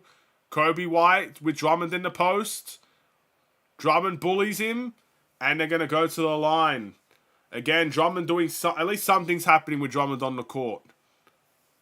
Drummond being a physical presence in there. I'll tell you what. Let's answer a question, right? Hypothetically, we know this will not happen. But 99%, we are probably versing the Atlanta Hawks in the play-in tournament. Whether they're the 9th seed or whether we're the 9th seed, that's still up for discussion. And if Atlanta wins this game, they're going to get very close to us. That's not the point. When we verse Atlanta, do you start Andre Drummond over Nikola Vucevic? That's a genuine question I want to ask. And I'll tell you why. Fair enough, in the regular season, you just want to keep things the same. You don't want to go too much astray from what you know. But Andre Drummond starting against the Hawks makes so much sense. He's a very good pick-and-roll defender. He's much better than Vucevic. So he has a better chance of stopping lobs to Clint Capella. He's obviously a better rebounder than Nikola Vucevic as well, even if it's not by much. He's got a double-double within a half a basketball. And Vucevic coming off the bench, he'll be versing smaller players. He could bully them in the post. It makes so much sense. I don't know, man. Sometimes I think of things and I just ask the question, why doesn't it happen in the NBA? Like, am I that stupid? You know, am I that, mentally out of the game? And I give these ideas and they just seem like such great ideas, but no one tries them. Because I'll tell you what, I would be really considering starting Andre Drummond against the Hawks. He's had phenomenal games this season against them. He's having a phenomenal game now against them. I'd really consider it. Let me know if you guys agree. Maybe I am just, out of the loop. Maybe I'm in La La Land. Maybe I'm still in sleepy time. You know what I mean? And I'm just bringing out crazy thoughts out there that no one's going to really think is a good idea. But if there's one team I would start Andre Drummond against, it would be the Hawks. Not just because of that great game he had that first time where he destroyed them single-handedly. That's not even it. But his attributes work so well against the Hawks. It's always been like that. Even the games he comes off the bench, he has great games against them.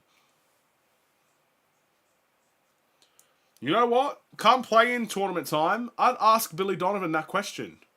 If I was a reporter, I would ask the question about Andre Drummond. At least give him extended minutes if he doesn't start. You know what I mean? Anyway.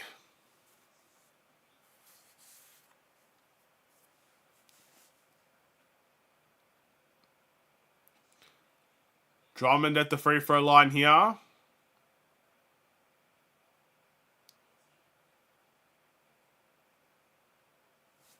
And Drummond makes the first.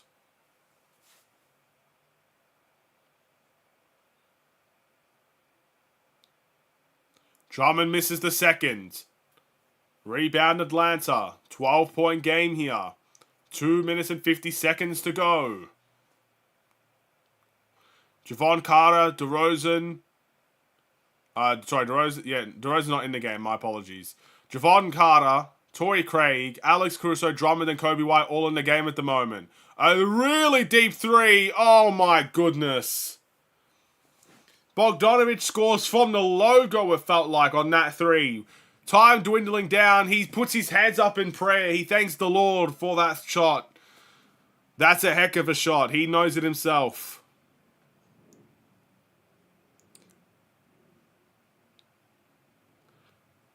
Javon Carter's just going to chuck up a three. He misses. Rebound to the Hawks.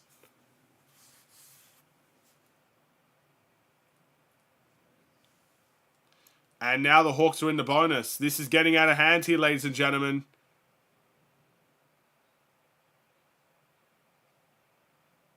That is literally close to logo range. He shot that from the United Center logo. Wow. Can't play any better defense than that. Caruso's, they're talking about it. Caruso seems very disappointed. He's looking like he doesn't even want to talk to him. And he's just laughing at it. Oh, man.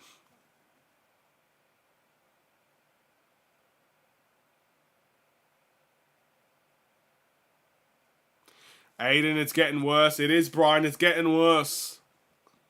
It's getting so bad.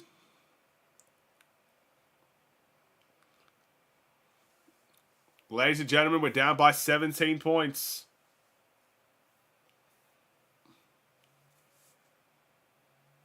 Kobe White, scoop layup scores.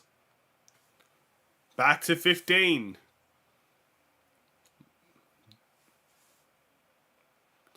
All right.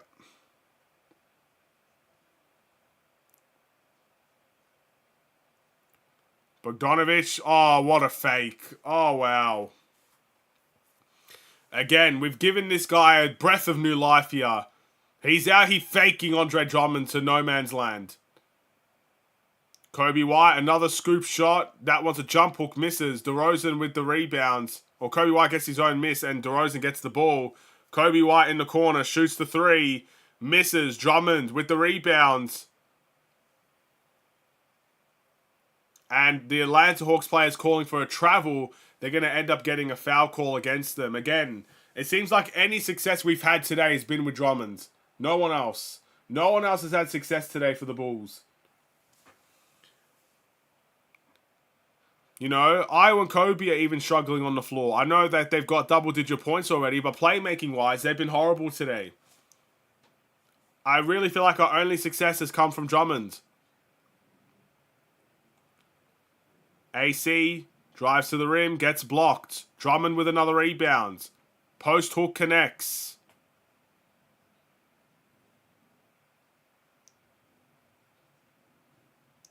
$57 seconds left. Can we get a stop? Mid-range, that's a miss. Rebound to Alex Caruso. DeMar DeRozan. This is not the time to be wasting the clock. We need any shot we can get. DeRozan with the scoop layup. And another foul being called. That will send DeRozan to the line. This is what we kind of need to get back in the game. Stopping the clock. No time being wasted. Getting to the line, getting easy ones. Both teams are in the penalty at the moment, so it's important for us not to foul the other way.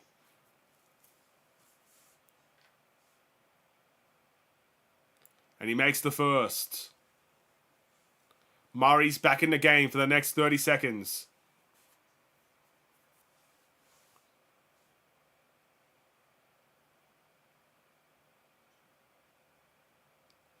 All right.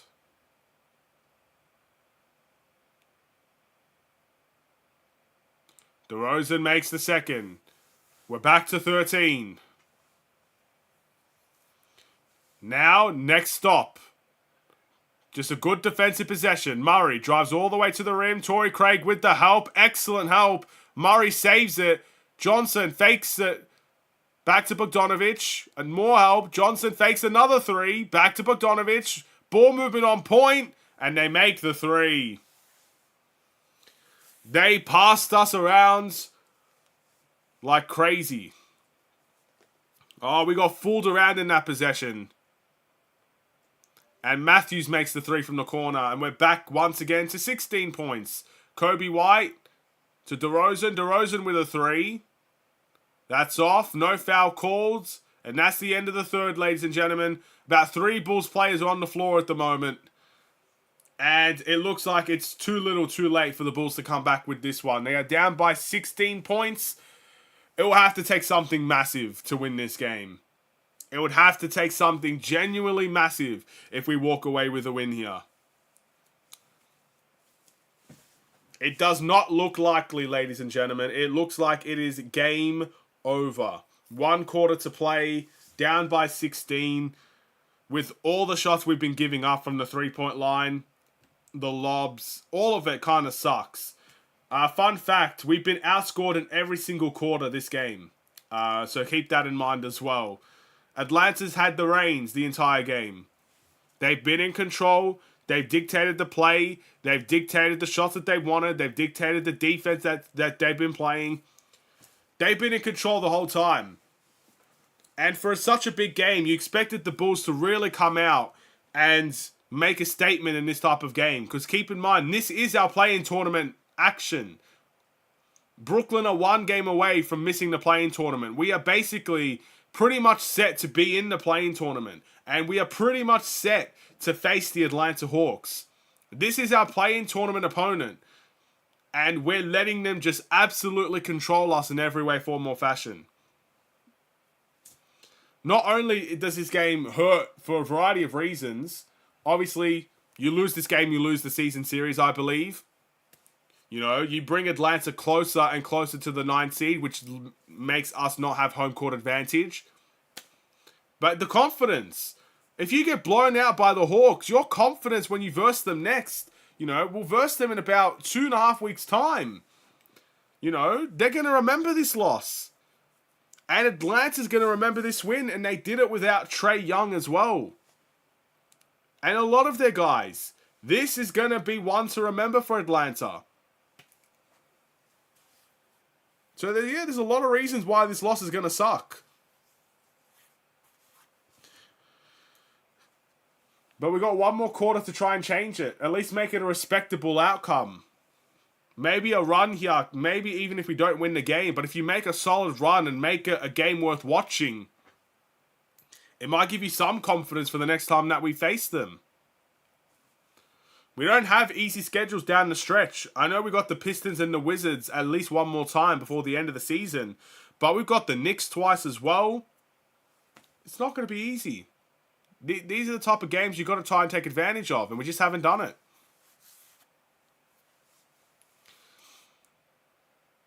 Alright. Atlanta tries to start off the game with a layup. And Drummond gets the rebounds. That's the first stop of the 4th quarter. Now we need the bucket. DeRozan in the post. Rip through. They call the foul. Is that continuation or will that be side out of bounds for the Bulls?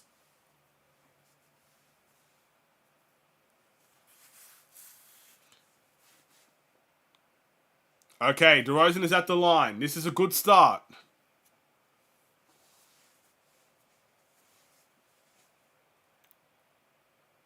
DeRozan makes the first 15-point game.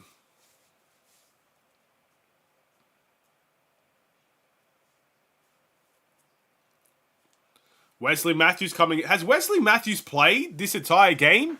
I've not seen him. This is quite a weird thing to do for Atlanta. Getting a player that hasn't pretty much played the entire game to start in the 4th. Or not start, but, you know, coming in within 30 seconds. It's basically starting the 4th quarter. That's weird, but if it works, I guess. Vucevic steps back off of the 3. We got lucky there. Ayo gets the rebounds. Alright, DeRozan finds Vucevic to Kobe. Kobe fakes the 3. Sidestep. Shoots. Scores. Okay. We're knocking on the door. 11 points is very achievable. The Bulls have started off well. 2 stops, 2 buckets. And Bufkin makes the 3. As soon as you think there's a little bit of a run, Why is Kobe White going under the screen? Can someone explain it to me, man? We spent the whole year, every single Bulls player going over screens.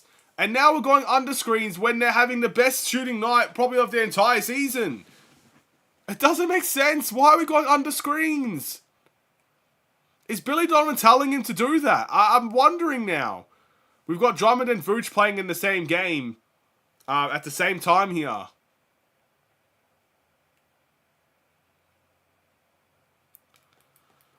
I don't know, man. Whatever the case may be, someone needs to tell him, go over the screens, bro. Please. I'm begging you, go over the screen. How many more threes do they need to make until you're convinced?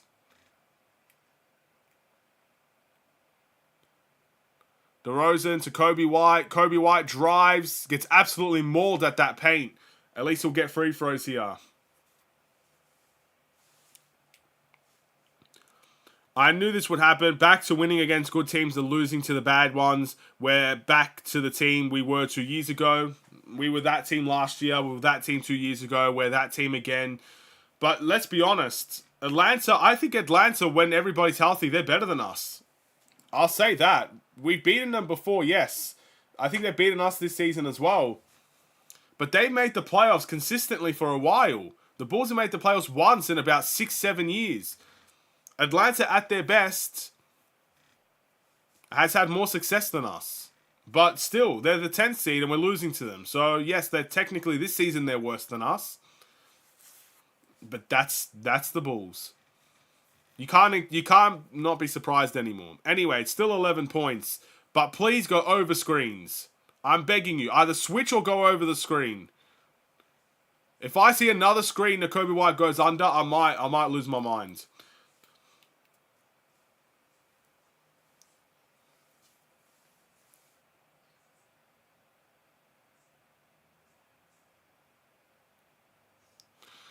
Alright, here we go. I don't know what even happened on that possession, but there's going to be an easy dunk for Atlanta. Fernando with the layup. Kobe White got completely taken out of that play on the pick and roll.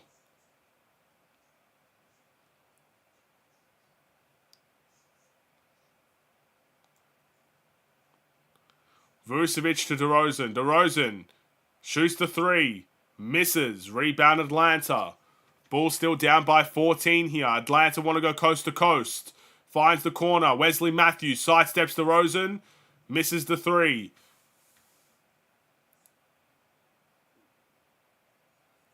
Kobe White.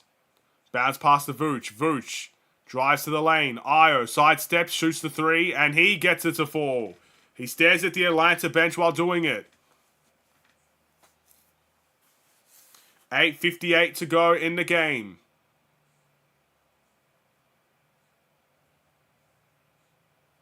Bogdanovic.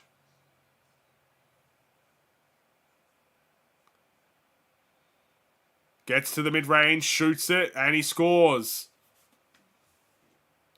He's getting all the skills in his architect. He's in his what is it, weaponry, whatever it is. He's bringing out all the tools. That's what I'm trying to say. Kobe White splits the defense, misses the layup. Drummond misses the rebounds. Atlanta want to run. We'd at least catch them in transition. But Io fouls. Bogdanovic again. Bogdanovic had 38 points against the Bucks. He has, if this is updated, about 17 against the Bulls. I think. I don't know. I don't know if it's updated or not. Again, this is the wrong time to be trading buckets. And the Bulls call a timeout. Completely wrong time to be trading buckets here. This is the time where you have to get the stops. We just haven't got the stops, man. We haven't got the stops to win the game. You know, I didn't think offensively we're doing that badly. I know we're missing threes really, really, really badly. But we've dominated the paint. We've dominated the mid-range. That's what we do. We're not even a three-point shooting team. You can't even call us that. We're just not a good three-point shooting team at all. We've scored 84 points. We're probably on projection to get over 100. You're assuming, at least. But defensively is a nightmare again. A nightmare again. I know that AK is going to do something this offseason. That's a bold statement right there, Brian. Does he make changes this offseason? Here's the thing about AK. I genuinely don't know what goes through the guy's mind. I really don't know. Because I think it's logical to assume changes will have to be made in the offseason. But AK works in silence. He doesn't come out there and say, we're going to make changes this offseason. He doesn't come out there and say, we are going to rebuild or we are going to retool. No one does that, but he definitely doesn't do that. We don't know, from the last 2 seasons, everyone we've been linked to doesn't matter because no one knows. I'm convinced not one single Bulls reporter, analyst knows anything about the Bulls and what they're going to do in free agency. No one knows. You best hear it from Shams or Woj first, because that's the only person that's going to give you reliable news about the Bulls and their off-season stuff. Some people will make predictions. Some people might hear things about the Bulls are discussing this. You're not going to know. You're not going to know. That whole Vucevic trade, no one had a single idea. Only one report came out that day. Not even that day. Like a report like a month before we got Vucevic. One report about Nikola Vucevic. Everybody was saying Andre Drummond. Oh, we're going to get Mo Bamba. We're going to get all these guys. We got one report for Nikola Vucevic, and that's the guy we ended up getting. So you don't know. No one knows. Hey, Aiden, I don't know if you've ever heard of the Gaelic football in Ireland, but the players play with so much more passion than these Bulls, and they don't even get paid. Football is a very passionate game, isn't it? Again, I'd love to see... Imagine if we saw the NBA level of basketball that we see here and a European atmosphere. That'd be crazy. Have you seen basketball fans in Serbia? Have you seen those type? That's great. That atmosphere is unbelievable. And the closest that we get to that is playoff basketball. But playoff basketball is still good, don't get me wrong. But imagine that type of atmosphere. Surely the passion would have to come with that type of atmosphere in the arenas. But yeah, passion's always... Again, it's an 82-game season. The Bulls play so much. Of course the passion is going to be taken away at some point. But when it's big games like this that you need to win, you need that passion to be there. And so far, at least defensively, I've not seen a whole lot of defensive passion there. Every time I step away for a daily fried chicken, the Bulls start losing. Maybe it's something... Maybe you got to try something different. Maybe don't get fried chicken next time, Go to Subway or something, Eat fresh, you get a fresh win. Something like that. I don't know how it works, but, Maybe fried chicken's the problem. I'm surprised you're still watching. AK better do something unless he likes making a fool of himself yearly. We'll see. Who knows? It's logical to assume he would make changes. But no one truly 100% knows what goes through the mind of Arturas Karnisovas. Another and one for the Hawks.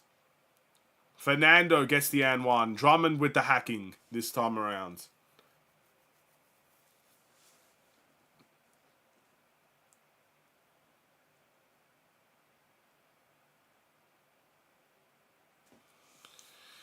Wow.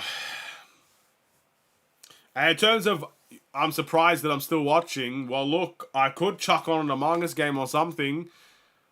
But I'm kind of depressed at the moment, So you're seeing the Bulls lose a game like this that we needed to win. I don't think gaming's the answer. Mid-season when we're getting destroyed by Boston or something and you just don't know what the future holds for the Bulls.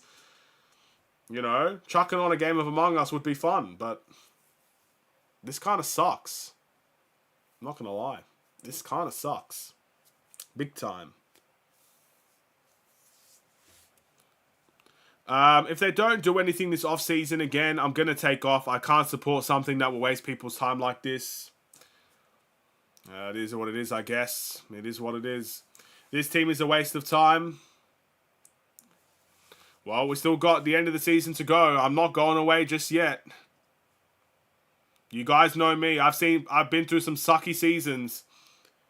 I'm going to continue to post those daily videos. The only thing that's going to take me out is either I have a very big sickness, you know, like COVID or a cold or something, or I die. That's the only thing that's really going to take me away from recording Bulls videos, even if they are a waste of time. I'm sick of crying them tears for the Bulls. Sick of it. Then just let go, you know? Be in autopilot mode. I've done that quite a few times this season. I'm kind of in that state right now. I'm not even watching, to be honest. Like, I am. The game's on. I see it. But in terms of paying attention to it, I've completely not been paying attention anymore. It's time to get into autopilot mode. Just neutral, you know? No emotion. Just like the Bulls. No emotion. Drummond's going to finish the night with 13 points and 18 rebounds. Again, I'll make the statement. We're probably going to verse Atlanta again in the play-in tournament. I would start Andre Drummond in that game over Vucevic. I think we've seen too many games where Drummond has done really well against the Hawks for us not to try it. But knowing Billy Donovan and the Bulls, set minutes is just the end-all, be-all for Billy Donovan. He won't do it. He won't have the guts to do it. But we should be doing it.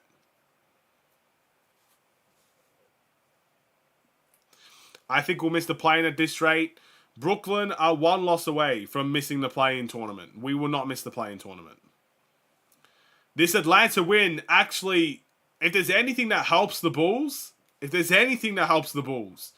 one positive you can take away from this game is that Atlanta winning this game means that Brooklyn only have one more loss until they miss it. That's the only... I can't believe I just said that. There's actually a positive out of losing this game. Ugh. What have I become? I may as well become an Atlanta Hawks fan at this point. Oh, man. But yeah, it is something, I guess. We will not miss the play-in tournament. Brooklyn have lost 2 games in a row. They lost to the Lakers. They lost to the Pacers today. And the Hawks as well winning. That basically ruins their chances. Billy D slightly better than Boylan, but not by that much. Look, Billy Donovan's won Coach of the Year. He's not the right coach for us, though. But for OKC, he did win Coach of the Year. He has an accomplishment that Jim Boylan will never have. That doesn't necessarily mean much for the Bulls now, does it? Because I still think we should be starting Drummond, and I'm 99% sure it won't happen. Because Vucevic has 20 million and Drummond has 3. Because Vucevic is, you know, listed as the starter. But tactics-wise, it makes sense to start Drummond.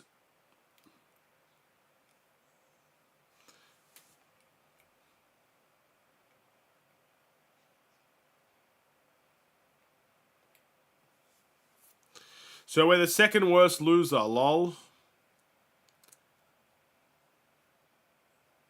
I mean, if according to the NBA standards, we are the 10th worst loser. If there's 15 teams in the East, we are the 5th best loser in the NBA if we finish 10th. That makes sense, yeah? Yeah, I think that makes sense. In terms of the whole NBA, we're like in the top 10 for the best losers in the league. Billy is Boylan and Tibbs put together. Tibbs is better than Billy. I don't know what you're talking about.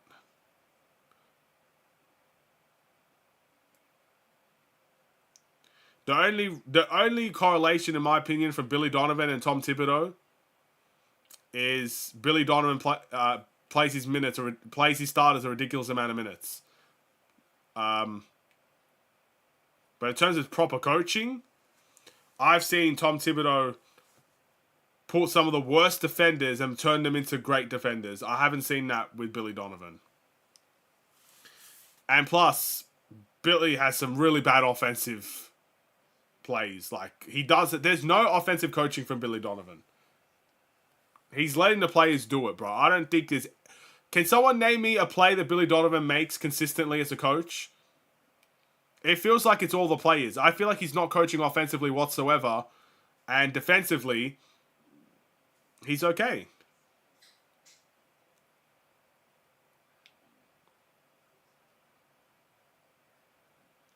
But no, Tom Thibodeau is on a different level. And the only correlation with Jim Boylan and Thibodeau is the fact that they like to yell. That's literally the only... Jim Boylan likes to yell. And Tom Thibodeau likes to yell. If you see a game where Tom Thibodeau isn't yelling, it's either going really, really well, or he's 1 second away from being fired. You know, stuff like that. Do you think Billy got it because of KD and Russ and Harden? That was not the year that he won Coach of the Year. He won Coach of the Year with Chris Paul and that squad. I can't remember anybody else on that team, but Chris Paul. The Chris Paul team. Shea was in there as well, but that was the year that he won it.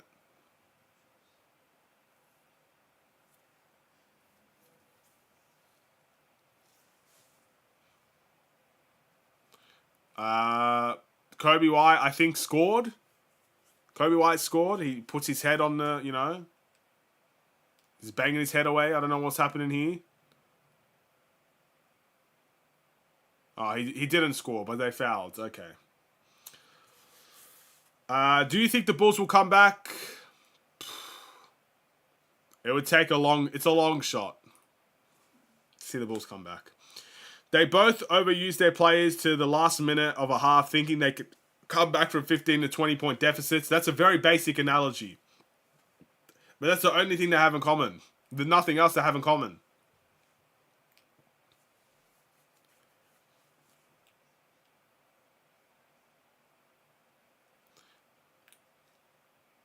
That's like one thing. That doesn't... You can't compare Thibodeau to Billy Donovan based on one thing that they do similar. Again, saying that Jim Boylan and Thibodeau like to yell a lot, that's literally the only thing they have in common. As well. That doesn't mean they're the same coach or that they should be linked in any way. Thibodeau is streets above Billy Donovan. There's a reason why Thibodeau's been around the league as long as he has. And why, you know, I know Billy Donovan's been around the league for a while as well, but nowhere near as much as Tom Thibodeau. Put it this way. If Tom Thibodeau gets fired today and Billy Donovan gets fired today, which coach is going to get a job? Which coach will actually get a call back? You know what I mean? Which one's going to actually get another job in the NBA? Because I know for a fact the answer is going to be Tom Thibodeau. I can't say the same about Billy Donovan. Even though I think he could get a job in the NBA again, won't be likely compared to Tom Thibodeau. DeRozan makes the mid-range. Bulls down by 12. I wish our coach was Popovich or Kerr. I would like, I guess for our next coach, I know we're talking in a situation that probably won't happen.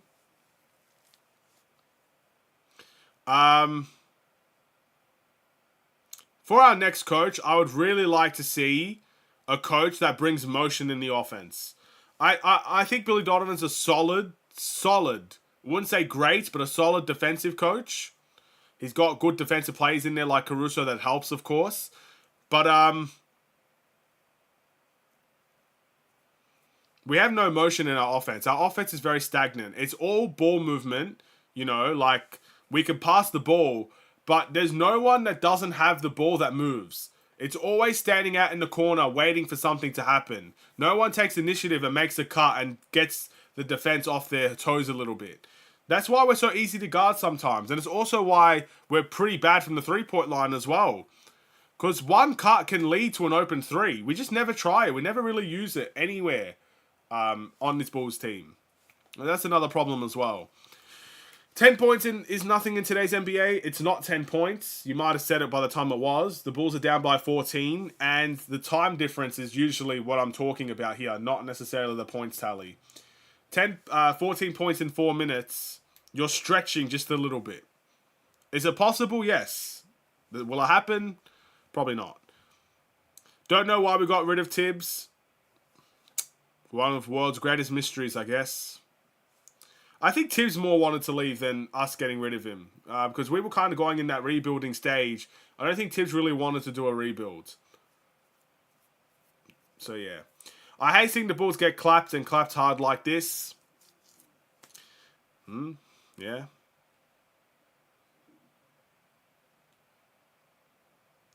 Stubbornness.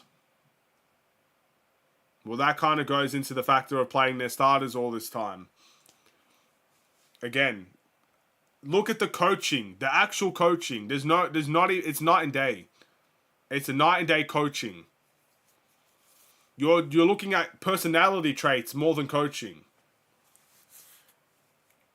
Because the only coaching similarity I see between Billy Donovan and Thibodeau is that they overplay their starters.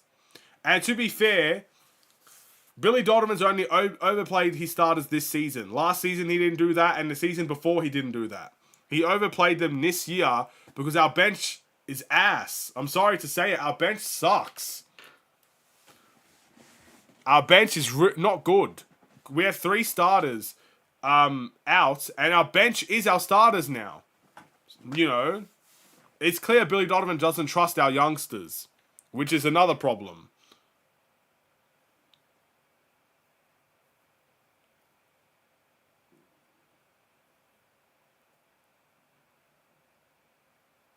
Anyway, the Suns are beating the Pelicans. Okay, good for the Suns.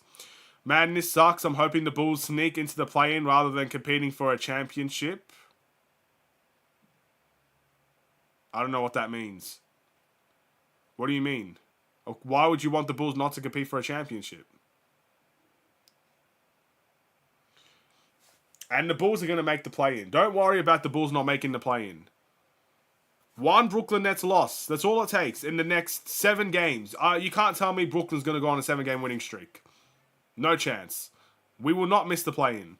The Bulls could lose every game from here on out and we'll make the play-in. I'm convinced.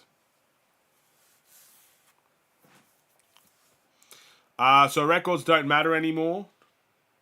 I don't know why you even brought Phoenix to the table. Like, what does that mean? Why is Phoenix so important? Like, they're both in the West. That doesn't matter. Now, I'm going to have to take a look at where Phoenix are now to kind of understand your points.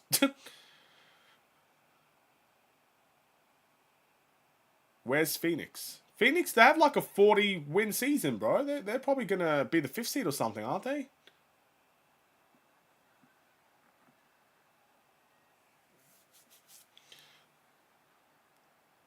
The table for the West. Where's the West? Pelicans are 6th and the Suns are 8th. I don't really understand what you're getting at here.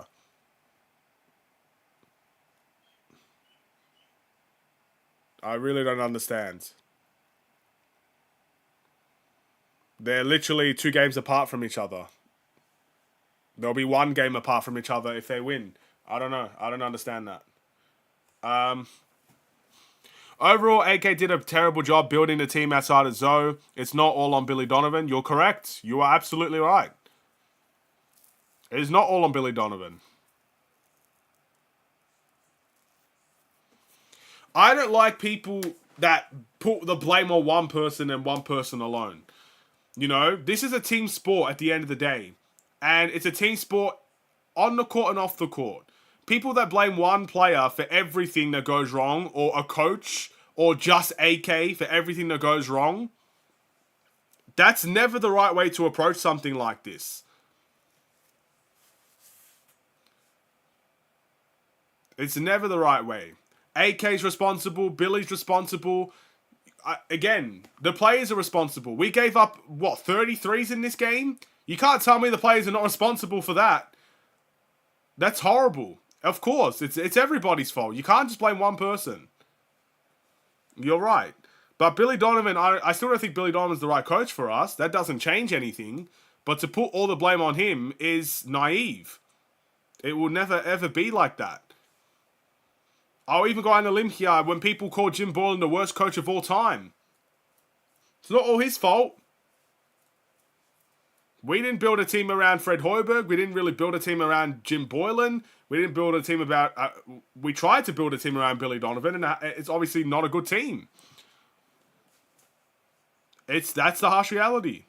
Every coach will get every single bit of the blame, but we all know deep inside that they're not all to blame. I'll give you another example. Steve Kerr with the Brooklyn Nets. There was a whole report, a whole show dedicated to the, analysts calling out the Brooklyn Nets for not taking responsibility that they got Steve Kerr fired. Was Steve Kerr a good coach? Probably not. Steve Kerr literally said that they stopped listening to him. So the players are responsible for Steve Kerr being fired as well. It's like that everywhere. You can't pick on one person. It's not fair. I mean, any team could beat any team. Records are not indicative of talent anymore. That's not the point of this win or loss. This is a big game between the 9th and the 10th seed. That's why this game meant so much to us. I mean, the Bulls are a living example of we could beat any team and lose to any team. We know that. But I think your example of the Suns and the Pelicans is not a big one because they're literally 2 games apart from each other. Steve Nash. Sorry, Brian. Yeah, it is Steve Nash, not Steve Kerr. But you're right, it's Steve Nash. My apologies. But I'm sure you guys know what I meant. Steve Nash.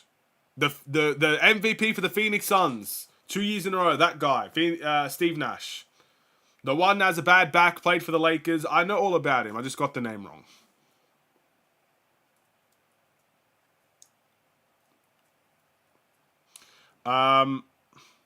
In the end, it looks like losing the vets is the best thing that because Billy Donovan will be forced to use young players. Well, yeah, I guess if he's going to be around for a long time, maybe. Well, we might not lose the vets. We just don't know. We don't know.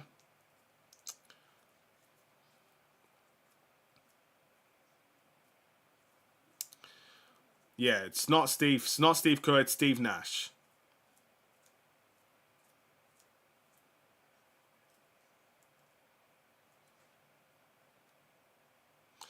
The game sums up our season, doesn't it?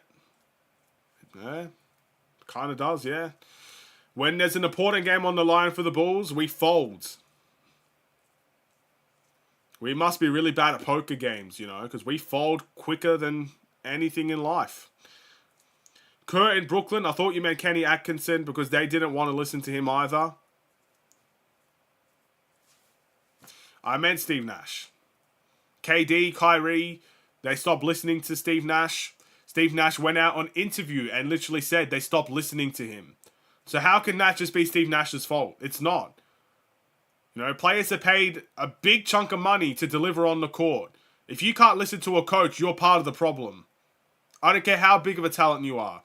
I don't care if you're Kevin Durant or Kyrie Irving. I don't care if you're Onrelu Patim. If you're not listening to a coach, you're part of the problem. It's as simple as that.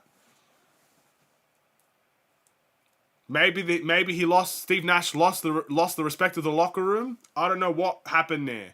And I'm a big fan of KD and Kyrie, and I think they're really talented players. But it's very disrespectful. Bogdanovic and Atkinson got into a fight. How did I miss this? He's literally just pointing. What the heck? So they're out here winning by 20 points. And Bogdanovic is getting into a fight with his coach. Oh my. Bro, player power in this league is incredible. Imagine someone doing that to Thibodeau. Just pointing in his face like that. The amount of disrespect. Crazy. And then they hug it out in the end. I'm sorry, you should never be talking to a coach like that. Kenny better be standing his ground on that, bro. Stand on business. The amount of disrespect players give today is crazy. Anyway, that's another topic for another time. What time is it where you at? It's 1:16 in the afternoon for me at the moment. We got to lose the vets. It's a must if the young players are to stand any chance. That's the thing. You're speaking from a fan's logic. We don't know what AK thinks. We don't know what Billy Donovan thinks. You know, as fans, we have every right to feel that way. I agree with you. I believe we should be not getting rid of our veterans. I think we should retool the team. I think we should replace veterans for different veterans. That's what I think we should do. But that doesn't necessarily mean that the front office will think like that. The front office are not the fans. They're the front office. They're probably thinking about budget and money more than anything. Who knows? So yeah, it's I don't know, man. I don't get paid to make these decisions, do I? This was a terrible loss by the Bulls tonight and played really sloppy, no effort at all. Couldn't stop the three to save their lives. That was the big problem. Ben Simmons and James Harden was to blame for most of this. KD wanted to leave as well. Kyrie, Nash lost the respect. But that's their part of the problem. To not listen to a coach, even if you don't respect the coach, to not listen to the coach is a joke. And that is part of the problem. Players have to take responsibility. Every single time a coach gets fired, there's a reason for it. And the reason does fall on the players as well. You cannot have one without the other. You know? It's like, you just can't do it. If the coach is successful, it's because of the players as well. If the players are unsuccessful, it's because of the coach as well. They both go hand in hand.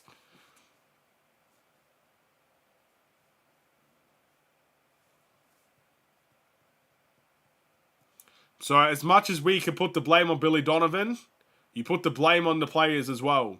Never ever forget putting the blame on the players. If you direct all of your attention and focus on the coaching staff, you will get nowhere. You will get absolutely nowhere. As soon as we realize that it's a team game and there's more blame that could be shared across everybody than just targeting one person, we might make some improvements in the future.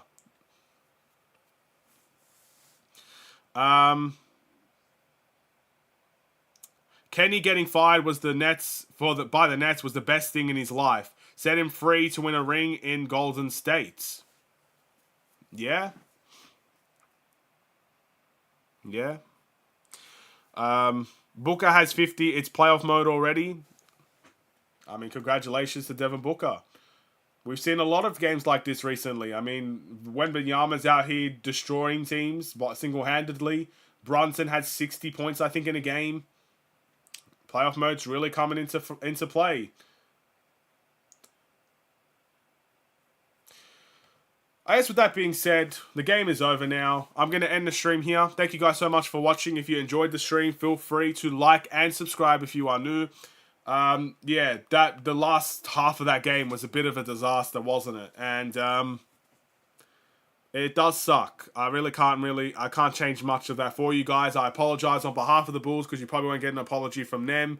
They wasted such a big opportunity here, and it's a bit shameful in the way that they did it. At least if you're going to lose, go out swinging. I don't think we went out swinging. I think we went out on our back. You know, we got stretched out of that game. That's kind of what it felt like. Anyway, have a wonderful and safe day, guys. You know, take the Bulls out of your mind for a couple of hours. Stop thinking about them. We got 5 days break, I think. Today's Tuesday? For me, they play on Saturday. I think that's about 5 days, maybe 4 days. I don't know. Anyway, we've got a lot of time since our next game. So the Bulls could get rest. We can stop thinking about them. I think that's a win-win. Have a wonderful, safe day. Stay safe, stay healthy, and stay tuned for more. God bless.